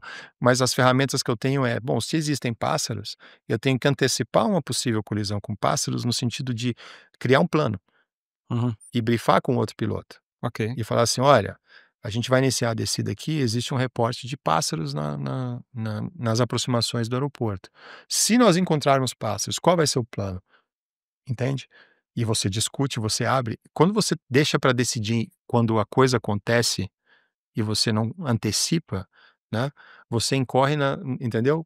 No instinto de você tomar uma reação sem e ter tomar todos decisão os sem ter todos os elementos. parâmetros e elementos. Exatamente. E esse desenvolvimento de competências não técnicas, ele é fundamental hoje na aviação.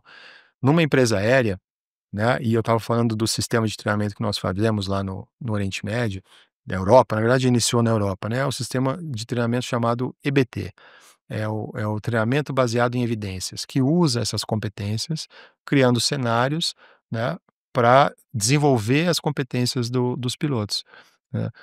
Só que uma empresa aérea ela consegue treinar a população de piloto, é muito difícil a empresa aérea treinar um piloto individualmente. Sim, A empresa aérea não é uma escola de aviação. esse é o ponto. Esse é o ponto. A empresa aérea, o setor de treinamento de uma empresa aérea só existe para revalidação de carteira e emissão de carteira. Um piloto entra, ele E tem a que ter e aferição, portanto, aferição de competências, exatamente, skills e né, aferição. É só aferição, mas não é uma instituição de treinamento, nem de ensino. nem de ensino. Você parte do pressuposto que o piloto já é competente, né, e ele vai só demonstrar, e você vai só otorgar Ok, que ele é proficiente naquilo que faz. Mas não é claro que toda oportunidade de treinamento, né, todo sim, evento de treinamento é uma oportunidade de aprendizado, aham, mas não é o objetivo da empresa, né. Então a gente está num limbo onde é muito difícil a gente fazer isso, hum, a gente tem as ferramentas de fazer isso, mas, a indústria da aviação vive esse paradoxo, né, Bernd Schwartz, né, é um escritor, psicólogo que escreveu sobre o paradoxo da escolha, né, não sei se você já ouviu falar sobre isso aí. não, você comentou, Eu mas comentei, enfim, né, o paradoxo sim, da escolha é assim, hoje nós temos muitas opções, né, e quando nós somos ofertados muitas opções, a gente é criada uma angústia dentro da gente, a gente não consegue decidir claramente, porque você tem você vai num restaurante, né, a gente falou sobre isso, um restaurante com um menu muito grande, você não sabe o que escolher. E o maior exemplo é o Netflix, né. é, Você entra no Netflix para assistir Netflix, você passa 45 minutos olhando o trailer de vários filmes, você desliga e fala: "Esse Netflix é uma M, né?" Porque não tem nada. Não, tem 3.237 títulos ali. Ah, eu pensei que eu estava sozinho nisso, porque toda noite, quando eu tô com a minha mulher, ela fala: "Vamos ver um filminho? Vamos", né. A E gente não fica 50 minutos para escolher o filme e quando ela finalmente escolhe, e quando a em gente tinha 5 a minutos eu televisão durmo. lá tinha a Globo, a Manchete, o SBT, então é aquilo lá, entendeu? Fala assim: "Ah, mas eu era mais feliz". Era mais feliz porque você tinha menos angústia. Então, agora vamos lá, isso para o cockpit. Uhum, Essa sim. carga, essa possibilidade, a tecnologia aplicada, 515 sistemas, Isso, 313 canais de comunicação, está em contato constante com o solo, com terra, com a companhia, etc, etc. Isso aumenta a carga de angústia no piloto? aumenta, sem dúvida. Porque E isso é você um fator que influencia, portanto, diretamente na segurança? porque você perde o teu é muito fácil você perder o teu foco em voar o avião, é o que você falou, né, voar Aviate. aviei. O foco de voar você tem tanto recurso, você tem tanta opção, que Uhum. isso cria um conflito, entende?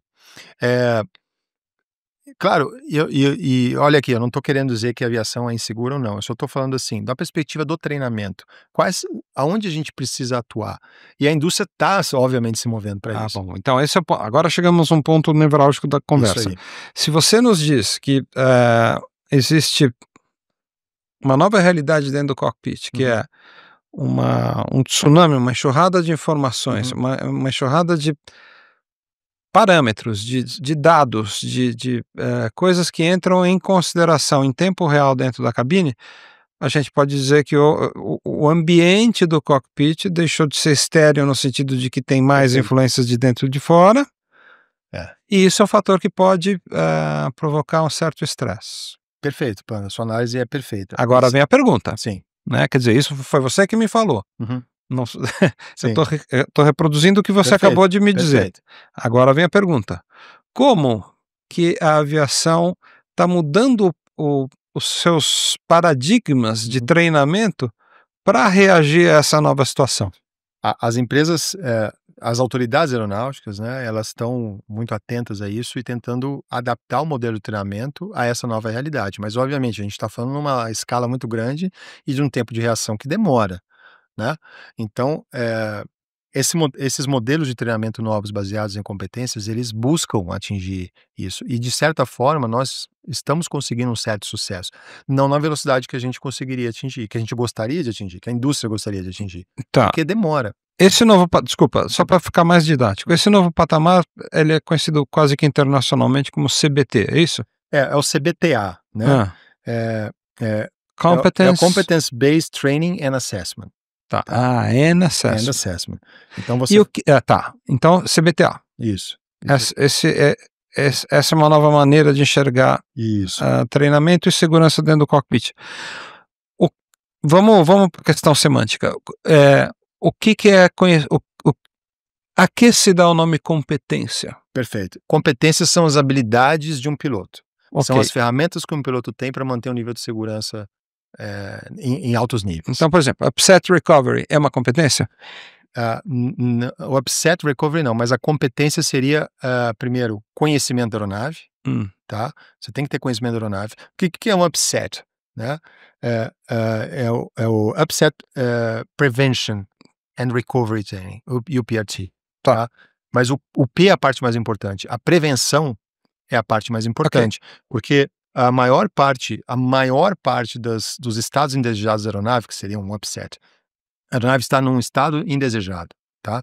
Ela está num pré-stall, ela está numa atitude anormal. A grande maioria dos estados indesejados da aeronave são causados por erros. Ela não é porque a aeronave fez alguma coisa louca do nada. Sim, Entende o que eu tô falando? claro. Então tá, são causados por erros. Então, se a gente trabalha na prevenção, significa que o erro não vai acontecer Aham, e a aeronave não vai entrar no estado vou matar indesejado. o ovo da E serpente. o que que é a prevenção? A prevenção é exatamente isso, desenvolver essas competências. As 9 competências, são 9 competências, tá? A combinação dessas competências faz com que os pilotos eles consigam monitorar o voo, eles consigam antecipar ameaças, que eles consigam antever e e, ah, e identificar erros, porque erros acontecem, a gente erra todo dia. Qualquer pessoa erra. E por mais que você ache que, você vai entrar num avião, os pilotos não são perfeitos, eles vão errar. E a gente erra todo dia como erra em qualquer lugar. Mas a partir do momento que um erro, mas eu tô falando erros, assim, totalmente ignoráveis, que não afetam a segurança. Erros bobos, né? Erros acontecem. A partir do momento que você erra e identifica o erro, pronto, tá tudo sob Uhum, controle. A prevenção é essa, uhum, porque os erros vão acontecer. uhum. A gente saiu a gente saiu finalmente da mentalidade de que o piloto não pode errar. E o treinamento era baseado nisso. O Exatamente, piloto não pode errar. esse é o ponto. Esse é o ponto, tá? E essa é uma grande mudança no treinamento. Não, o erro, ele Vai vai acontecer. acontecer. Agora, vamos trabalhar nas ferramentas que permitem o piloto identificar o erro rapidamente e corrigir o erro? Beleza. É aí que a gente está falando. Prevenção. Prevenção do quê? De situações inseguras, tá? E em função disso, é por causa desse tipo de treinamento que a gente está tendo hoje, que você falou é muito verdade. A estatística dos acidentes, ela está melhorando. Estatisticamente, nós estamos caminhando para lugares melhores. Então, Porém, a a gente percepção, a percepção não é essa, exatamente pelas imagens, né, esse é o é problema, impactante. né, o que eu assim, longe dos olhos, longe do coração, perto dos olhos, Sem dúvida, é medo, muito né. impactante, é muito A impactante. gente vai completar agora 1 ano do acidente da Voipass, É. né. Não, E aquilo foi terrível, assim, terrível. caiu um avião, ok, mas se você tem 12 celulares e 3 câmeras de segurança te mostrando em 15 ângulos diferentes aquela tragédia, É. aquilo tem assim, vou te contar uma coisa, e olha, hein, eu adoro e não tenho medo nenhum de Uhum, ATR, pelo contrário, uhum. assim, acho que é um avião seguríssimo, é um projeto, né. Você sabe que nas semanas depois do acidente, a Voipess estava voando aqui regularmente, né, que Uhum. era o único operador de ATR aqui em Congonhas, perto de casa. Tá. Você sabe que toda vez que passava um ATR aqui em casa, ficava Dava o dava barulho, é pelo barulho, né, mal-estar? Sim, porque a o gente som. ouve e fala: "É um ATR". Aí você lembra E você você lembra lembra. daquilo. Claro. E por que que eu tive isso? Porque eu vi a cena do avião caindo, Exato, né. exato. O Jejuera, a É, gente viu. Air tive India, a gente viu. é quase que real time. Não, então, assim, a gente provavelmente nunca mais, né, Não, a gente não vai fugir mais disso. tudo bem, é um avião que se perde no meio do oceano, alguma coisa assim, ok, mas estando próximo de pouso ou decolagem, sobrevoando uma área, teve um acidente agora essa semana, né, da Força Aérea Brasileira Agora, no EDA, 2, né, 3 foi dias, né. foi É, tá lá também. tá filmado. Então, assim, não tem mais chance, quase não tem mais chance Não, de não ver. não, Então tem a questão da percepção. perfeito. E essa percepção, que as pessoas aqui que não são da parte técnica da aviação, que elas, entendam aquilo que a gente está tentando colocar, né. A gente está discutindo livremente aqui sobre aspectos importantes, falando para profissionais da aviação, né. E o treinamento ele é fundamental na garantia da segurança, né. E a indústria tá o que eu falei, a indústria está se adaptando, a indústria está atenta e está mudando. A velocidade de mudança, ela obviamente ela é lenta, né, mas os índices estão melhorando, Sim, eles estão melhorando. Agora, o que eu falei, o contexto que eu dei sobre, essa questão de, absurdo de informações, da capacidade mental dos pilotos estarem sendo, eh bombardeada pelo contexto sim, da tecnologia, isso acontece em todas as áreas, em qualquer área, sim, né. E isso é um perigo? Não, ele não é um perigo, per e si, ele né. não é um perigo per si, ele é uma ameaça latente, ele tá ali, entende? É gerenciável? Completamente gerenciável, mas nós precisamos treinar os seres humanos para que eles tenham capacidade de tomar decisões claras e tirar o ruído que permeia, entende? E que traz o estresse, certo? Então, nesse contexto, né, nós criamos, essa empresa, que é uma Então, isso empresa que eu ia de te perguntar, o isso. que que o Conrado e o Libardi estão fazendo para contribuir para uma aviação mais segura? Nós, por todo esse contexto, nós entendemos, cara, alguém precisa fazer alguma coisa. E a gente tem esse conhecimento, né. A gente não é melhor que ninguém, mas a gente tem essa percepção e tem o conhecimento do caminho para fazer isso, certo. Então, vamos montar uma empresa e vamos tentar trazer esse desenvolvimento de competências para dentro da cabine de comando, para pilotos, fora do ambiente da empresa aérea, que a empresa aérea tem que cumprir com... O objetivo da empresa aérea é renovar a carteira, como eu falei, e tem que cumprir com o órgão regulador, certo? A empresa aérea as empresas aéreas fazem um trabalho fantástico, porque você vê o número de acidentes, como você falou, né, comparado com a aviação geral, né, você fala assim, pô, como é que, né, quantos milhões de voos, quantos mil voos por dia no mundo? Ah, Você são 100 sabe? mil? 100 mil por dia.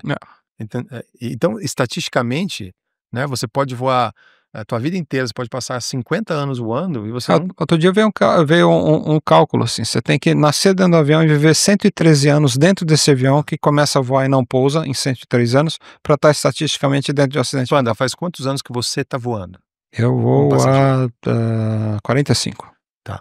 Quantas horas de voo você tem? Mais de 10 mil. Mais de 10 mil. Então você tem Eu tenho 2.800 voos. 2.800 voos. Quantas vezes você passou por uma situação de emergência ou de... Em situações anormais, 2 voos.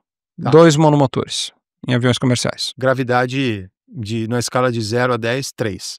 Não diria isso, porque assim, a única inconveniência foi retornar para o aeroporto. Então. Aliás, teve um monomotor que a gente chegou no destino e, e o outro foi na decolagem, perdeu o motor, circulou e pousou. Perfeito. Uma situação não normal. Medo, zero. Então, aí você vê estatisticamente, né? Eu tô voando profissionalmente há 26 anos, né? E eu tive, talvez, em 26 anos, 3 vezes que eu tive que abrir o nosso QRH, que é o manual, né, de falhas a bordo. São 3 vezes que eu tive falhas a bordo.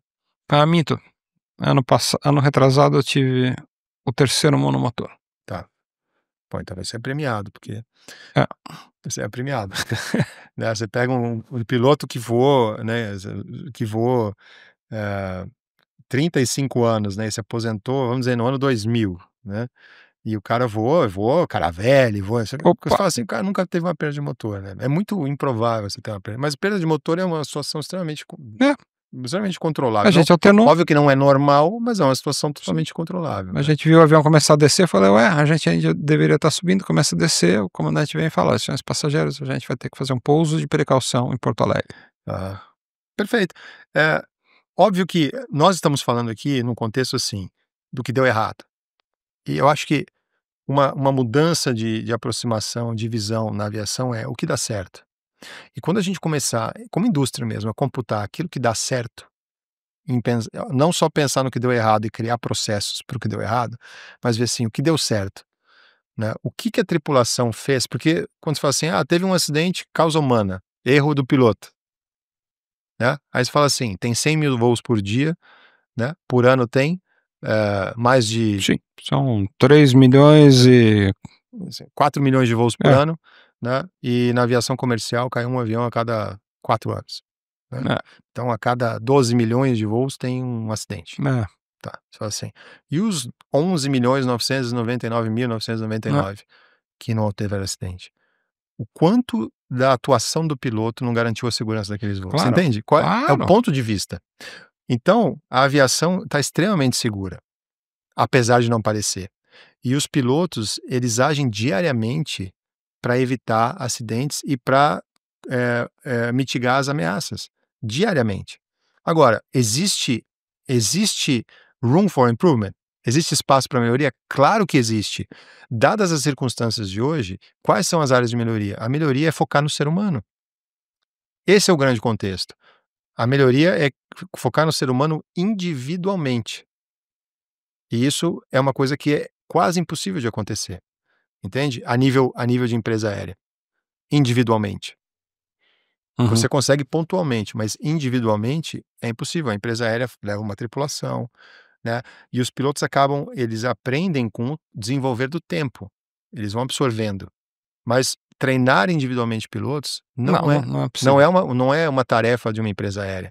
Desenvolver individualmente pilotos. Entende o que eu estou falando? Sim, claro. No sentido de mentoria, de coaching. Ok, aí sim, mas empresas como a sua, CDC, Isso. Né, elas podem aportar uma nova, podem e já estão aportando uma nova mentalidade, exatamente. Né, um novo paradigma de treinamento. Perfeito. Né, que leva em consideração não a possibilidade da falha do ser humano, mas a certeza da falha e o que faremos com ela. Né? Então a gente pensa assim, a gente não está mais focado na falha. A gente está focado, esse é a nova Na metodologia de na treinamento. fraqueza ou na Não, a gente não está focado na falha, a gente está focado nas habilidades necessárias para gerenciar essa falha. ok. Entende o que eu estou Uhum. falando? E esse é o desenvolvimento de competências, né? E esse é a origem do CDC, Centro de Desenvolvimento de Competências, né? Que se estende também para consultoria. Nós estamos atuando já na consultoria de uma das grandes empresas aéreas por aí, né? E o nosso foco é esse, é trazer soluções nessa área do universo do treinamento. Soluções que sejam criativas, inovadoras, certo? Uhum. Para que a gente atinja de fato o objetivo que a gente precisa atingir, né? Que é ajudar os pilotos a terem mais autonomia, mas não autonomia que a empresa dê autonomia, mas que eles tenham o senso de autonomia para tomar decisão, que eles consigam ter clareza e, e tirar o ruído, porque tem muito ruído hoje em dia, sabe? Extremamente, o ruído é uma coisa extremamente estressante. E não é o ruído que você ouve com os ouvidos, que é o ruído mental. Na vida de todos nós. Uhum. Quando a gente passa 1 hora no Instagram, qual a tua sensação quando você termina, qual a tua sensação? É esgotamento. Esgotamento, cara. Você se sente um inútil, você se É, sente esgotado. Isso é um fator estressante. O ruído mental é, é um dos maiores fatores estressantes que existem. É o maior fator de depressão hoje em dia, né. A gente claro. nunca teve uma crise tão grande de depressão no número de Tanta gente suicídios, deprimida, né. né. Enfim, essa área, claro, essa é uma área da psicologia, mas tudo isso se aplica, é isso que eu quero falar, eu estou humanizando o piloto não é um super-herói, entende? E as pessoas têm que entender isso. A indústria aeronáutica a indústria aeronáutica está conseguindo enxergar isso hoje, depois de décadas e décadas e décadas fazendo treinamento de uma forma focada só no não errar. E agora falando assim: "Não, espera aí, o ser humano, ele erra, entende? Agora a gente precisa achar meios para que ele identifique os erros dele, que Antes de esse acontecer, inclusive. antes de acontecer, mas essa é a antecipação das ameaças, e que o erro dele não incorra em uma redução de margens de segurança, Uhum. entende? E quando a gente consegue treinar os pilotos dessa maneira, o resultado ele é extraordinário, Panda. Hum. Então eu trouxe um contexto que parece negativo, mas eu estou falando assim, quando a gente vê o resultado desse tipo de aplicação desse tipo de treinamento, o piloto sai do treinamento, ele parece ele volta ao menino de 10 anos de Hum. idade encantado Que legal. com ele mesmo. Ele fala: "Cara", e eu já ouvi várias vezes isso: "Cara, é como se, eh, eu estivesse, a Recomeçando. minha visão tivesse Hum, turva, ok. e agora terminou o treinamento, eu estou enxergando o mundo com cores". E essa é a sensação. E você traz e você tirando o ruído, você traz um colorido novo para a vida das pessoas. Cara, isso tem a ver com confiança, confiar em si mesmo, Uhum. confiar no seu taco, confiar que você, apesar de tudo, você tem capacidade de gerenciar, né, que você pode usar os recursos como meio, não como fim. E é ali que eu falei, por isso que a gente vive uma crise de propósito da sociedade. A gente não pode usar o que está ao nosso redor como fim, mas como meio. Sim. Assim como o piloto, ele não pode usar aquilo que ele tem, todos os recursos que ele tem, como fim, mas como meio. Entende? Um meio para quê? Voar, navegar e comunicar. É simples, Panda. É simples. Mas precisa de uma orientação. Entende? Então, a empresa que nós criamos é para dar um norte, uma orientação para os pilotos, fora do ambiente de estresse de renovação de carteira, né, dentro do simulador, né. Nós estamos no processo de adquirir um simulador, eventualmente nós vamos abrir um centro de treinamento e vamos oferecer para toda a indústria da aviação, seja 121, seja empresas aéreas, empresas, da aviação geral, que é o nosso foco né, eu sei que a gente já estourou o tempo, mas pelo fato de haverem tantos acidentes na aviação geral, e o que eu falei de single pilot, ter um avião só na cabine, na aviação geral isso é uma coisa comum.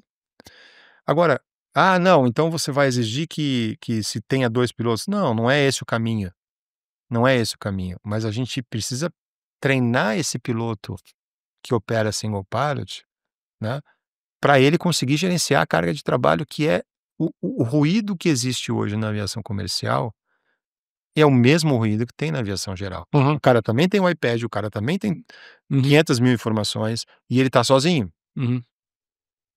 O limite da capacidade dele pode ser atingido muito rapidamente. Sim. Então, como é que você faz a gestão de carga de trabalho sua? Não é a carga de trabalho externa, é a sua carga de trabalho mental, entende? Isso passa por uma consciência, né, da gestão das suas próprias emoções, né?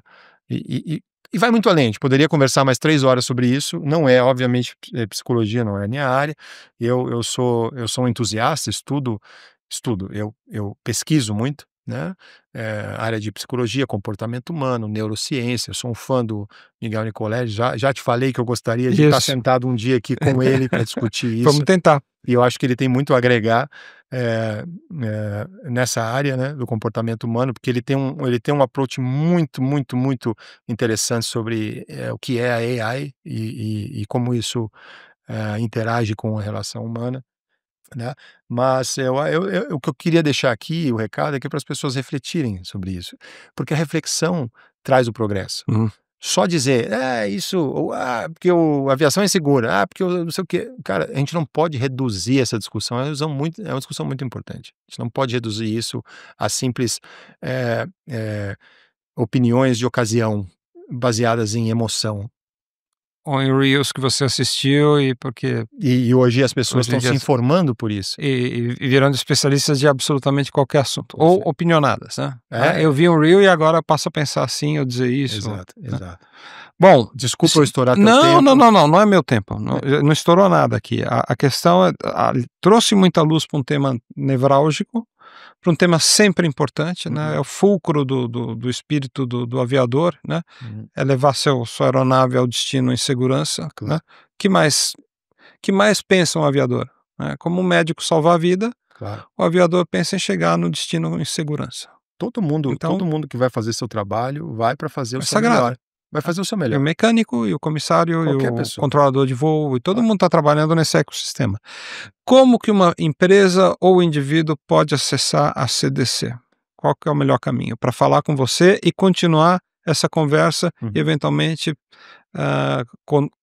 contar com os seus serviços de consultoria? Nós em breve nós vamos lançar o nossas redes sociais, né, Tá? que eu prometo que não vai ser um barulho na vida das pessoas. É, a gente ainda vai desenvolver isso, mas temos o e-mail contato@cdc-training.com, Tá. né, depois eu até passo para você, se você puder botar na descrição Isso, já ali, já entra do já entra vídeo, na tela aí. né, Contato arroba cdc-training.com. cdc-training.com. Mas eu vou deixar, e se você puder colocar, Não, já tá e aí, ó. e a e a gente tá a nossa intenção é contribuir para o aumento da segurança através de um treinamento eficiente, da capacidade, de gestão, né, a capacidade das habilidades não técnicas dos pilotos.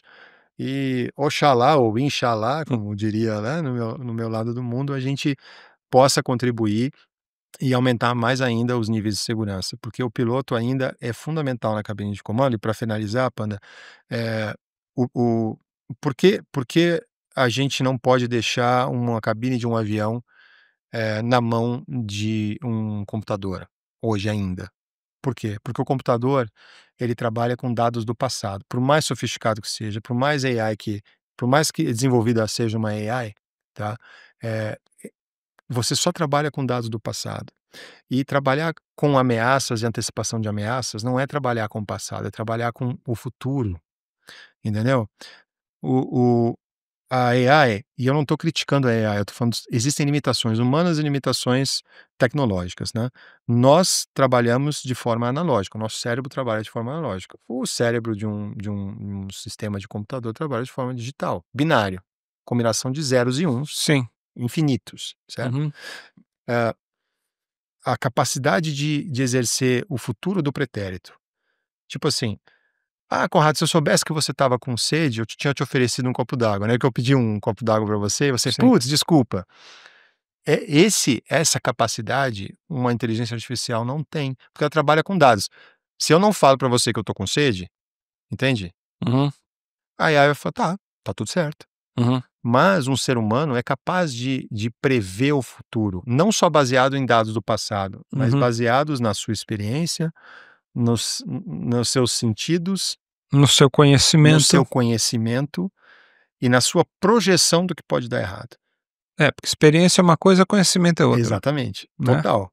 Mas eles quando andam juntos, isso te dá um airmanship Uhum. extraordinário, né. Por quê? Porque quando você junta os 2, você consegue antecipar aquilo que pode vir Sim, a ser uma ameaça, perdão. Então, um computador ele é limitado, porque ele vai só trabalhar com dados do passado. Você ok. pode colocar no database de um computador todos os acidentes que já aconteceram no mundo, incidentes, acidentes, e ele vai prever casos que sejam iguais aos que já Sim, aconteceram, sim, mas não casos novos, certo? sim. Para prever casos novos ou para prever coisas ainda que não estão, descritas ou não aparecem na tela do radar, por exemplo, né, só um ser humano. Uhum, E esse ser humano, ele tem que ter liberdade para conseguir enxergar isso uhum, e ter espaço dentro desse barulho todo para fazer essa análise e conseguir fazer as antecipações. Então a cabine de comando não existe sem um ser humano, com a mesma segurança que existe sem o ser humano. E aí, para finalizar, quando as pessoas falam: "Tá, mas os acidentes são causados por erros humanos". São. Agora, quantos anos de experiência nós temos de aviões voando sem sermos os humanos para a gente comparar? uhum. Entendeu como Ah, a gente está sendo inseguro? há 3 semanas atrás eu participei de um simpósio promovido pela Airbus, na Cidade do México, um simpósio de segurança. Uhum. Eles chamaram 2 jornalistas do Brasil para participar desse simpósio. E uma das conclusões do que a gente ouviu no final do simpósio foi: jamais poderemos prescindir do ser humano, Claro. no avião. Ainda que haja hoje tecnologia para fazer 100% de automatização, abrindo mão do uso ou da presença humana dentro de um cockpit, E existe. ainda continua sendo, né, o elemento mais importante para garantir Sem dúvida. a Como segurança. gestor, a É. tecnologia aí, para finalizar, terceira vez que estou falando isso, para finalizar, a tecnologia, ela é um meio, ela não é o fim. Enquanto a gente for nesse caminho, a gente está no caminho certo. Quando a tecnologia virar o fim, como é o que acontece hoje com os celulares e com o ChatGPT, a gente está indo para um caminho sombrio. Aí é o nosso fim. É o nosso fim, exatamente. Bom, gente, eu disse que ia ser espetacular, né. Quer dar mais algum recado? Tá faltando alguma coisa? Não, não, Panda, eu só quero agradecer pela oportunidade. Desculpa de eu ter falado demais, Não, né? Mas eu já antecipei. Eu falei para você que eu abro a boca e não paro de falar. não, mas enfim, É. é aquela coisa, né, eu sei que você fala bastante, porque você tem muito para falar, Uhum. né. Esse papo podia se estender por mais 1 hora ou 2, né, e quem sabe a gente não faça um repeteco desse Flap Interview aqui, Ah, porque o assunto é inesgotável, nós estamos diante de uma pessoa que é líder mundial naquilo que faz, né, que está constituindo agora uma empresa de consultoria para aumentar a percepção, né, dessas novas oportunidades e desafios que existem dentro das cabines de comando, né, essa enxurrada de dados, fatos, né. uhum. E no fundo é uma coisa que acho que a gente deixa para o próximo interview Sem com dúvida. você, que é, o back to basics, né, que é a gente voltar a treinar o airmanship básico, né, que Sim, é é. voar, No aviate, fim, é simples. né. É complexo, mas não é tão difícil, né. Então, o caminho é esse. Eu acho que, eu vejo um futuro muito muito bonito, muito positivo para a aviação, né, e desde que a indústria foque no ser humano, né. E eu acho que a grande não luta, mas o grande desafio das pessoas que, se dispõem a pensar e se dispõem a colocar a voz a serviço da reflexão é esse, né. A gente vamos focar mais no ser humano. Vamos fazer o ser humano entender a parte dele que lhe cabe dentro desse sistema, né, e vamos dar recurso para desenvolver o ser humano, para ele ter capacidade de tomar boas decisões, e todos têm, né. E eu vejo que isso começou a acontecer, a gente precisa acelerar um pouco, né, e e a área de treinamento para mim é extremamente fascinante por causa disso, né, porque quando cada momento a gente vê o desenvolvimento, a gente vê a potencialidade que cada um tem, né, de extrair o seu melhor. Sócrates dizia assim, um mestre não é aquele que enche o vaso do seu aluno, ou seja, coloca informação, né, não, o mestre é aquele que extrai de dentro dele, de dentro do aluno, a centelha, a chama que ele já tem. E eu acho que essa é a essência do treinamento, da instrução aérea, ou de qualquer professor, de qualquer um que exerce essa função de explicador, como diz o Clóvis de Barros, né? É você tirar de dentro da pessoa aquela essência, entendeu? A fagulha. Cara, existe um caminho para eu ser melhor, Uhum. entende? Então a gente precisa focar na instrução e nos instrutores para virarem mestres, né? E esse é o nosso papel, não só treinar pilotos, mas treinar instrutores para chegarem nesse nível. Porque a partir do momento que você tira do outro essa vontade de crescer, aí não tem limite, né? Aí a gente vai com certeza evoluir com mais rapidez. Isso que a gente precisa. Cara, muito obrigado. Comandante Conrado Ibre, meu amigo Conrado, muito obrigado. Um prazer, Foi Tada. uma aula, né, que, né, vocês viram aqui, né, ouviram aqui, uma iluminação, uma epifania para a gente pensar o assunto de segurança de treinamento, né, e aumentar sempre o envelope de proteção a cada voo, a cada operação. É por profissionais assim, como o Conrado, que a gente tem certeza de que a aviação está na proa certa, no rumo certo para continuar sendo o meio de transporte mais seguro conhecido pelo homem. Captain, muito obrigado, sempre bem-vindo aqui a Flap. Grande abraço. Prazer. Só falou uma coisa que eu não concordo, que o Palmeiras não tem mundial. De resto, 100%. Tá bom. Você é o dono da bola hoje? O podcast é seu, então eu vou me abster de fazer Tá bom, comentários. são opiniões divergentes, né? Tem gente que diz que sim, tem gente que diz que não. Mas é um prazer receber você aqui, sempre bem-vindo. A Flap está sempre de asas abertas para você voltar a hora que quiser, que é uma honra e um prazer contar com a sua companhia. Sabe que eu volto. Está convidado. Insistente. Obrigado. Obrigado. Gente, valeu. Até o próximo Flap Interview.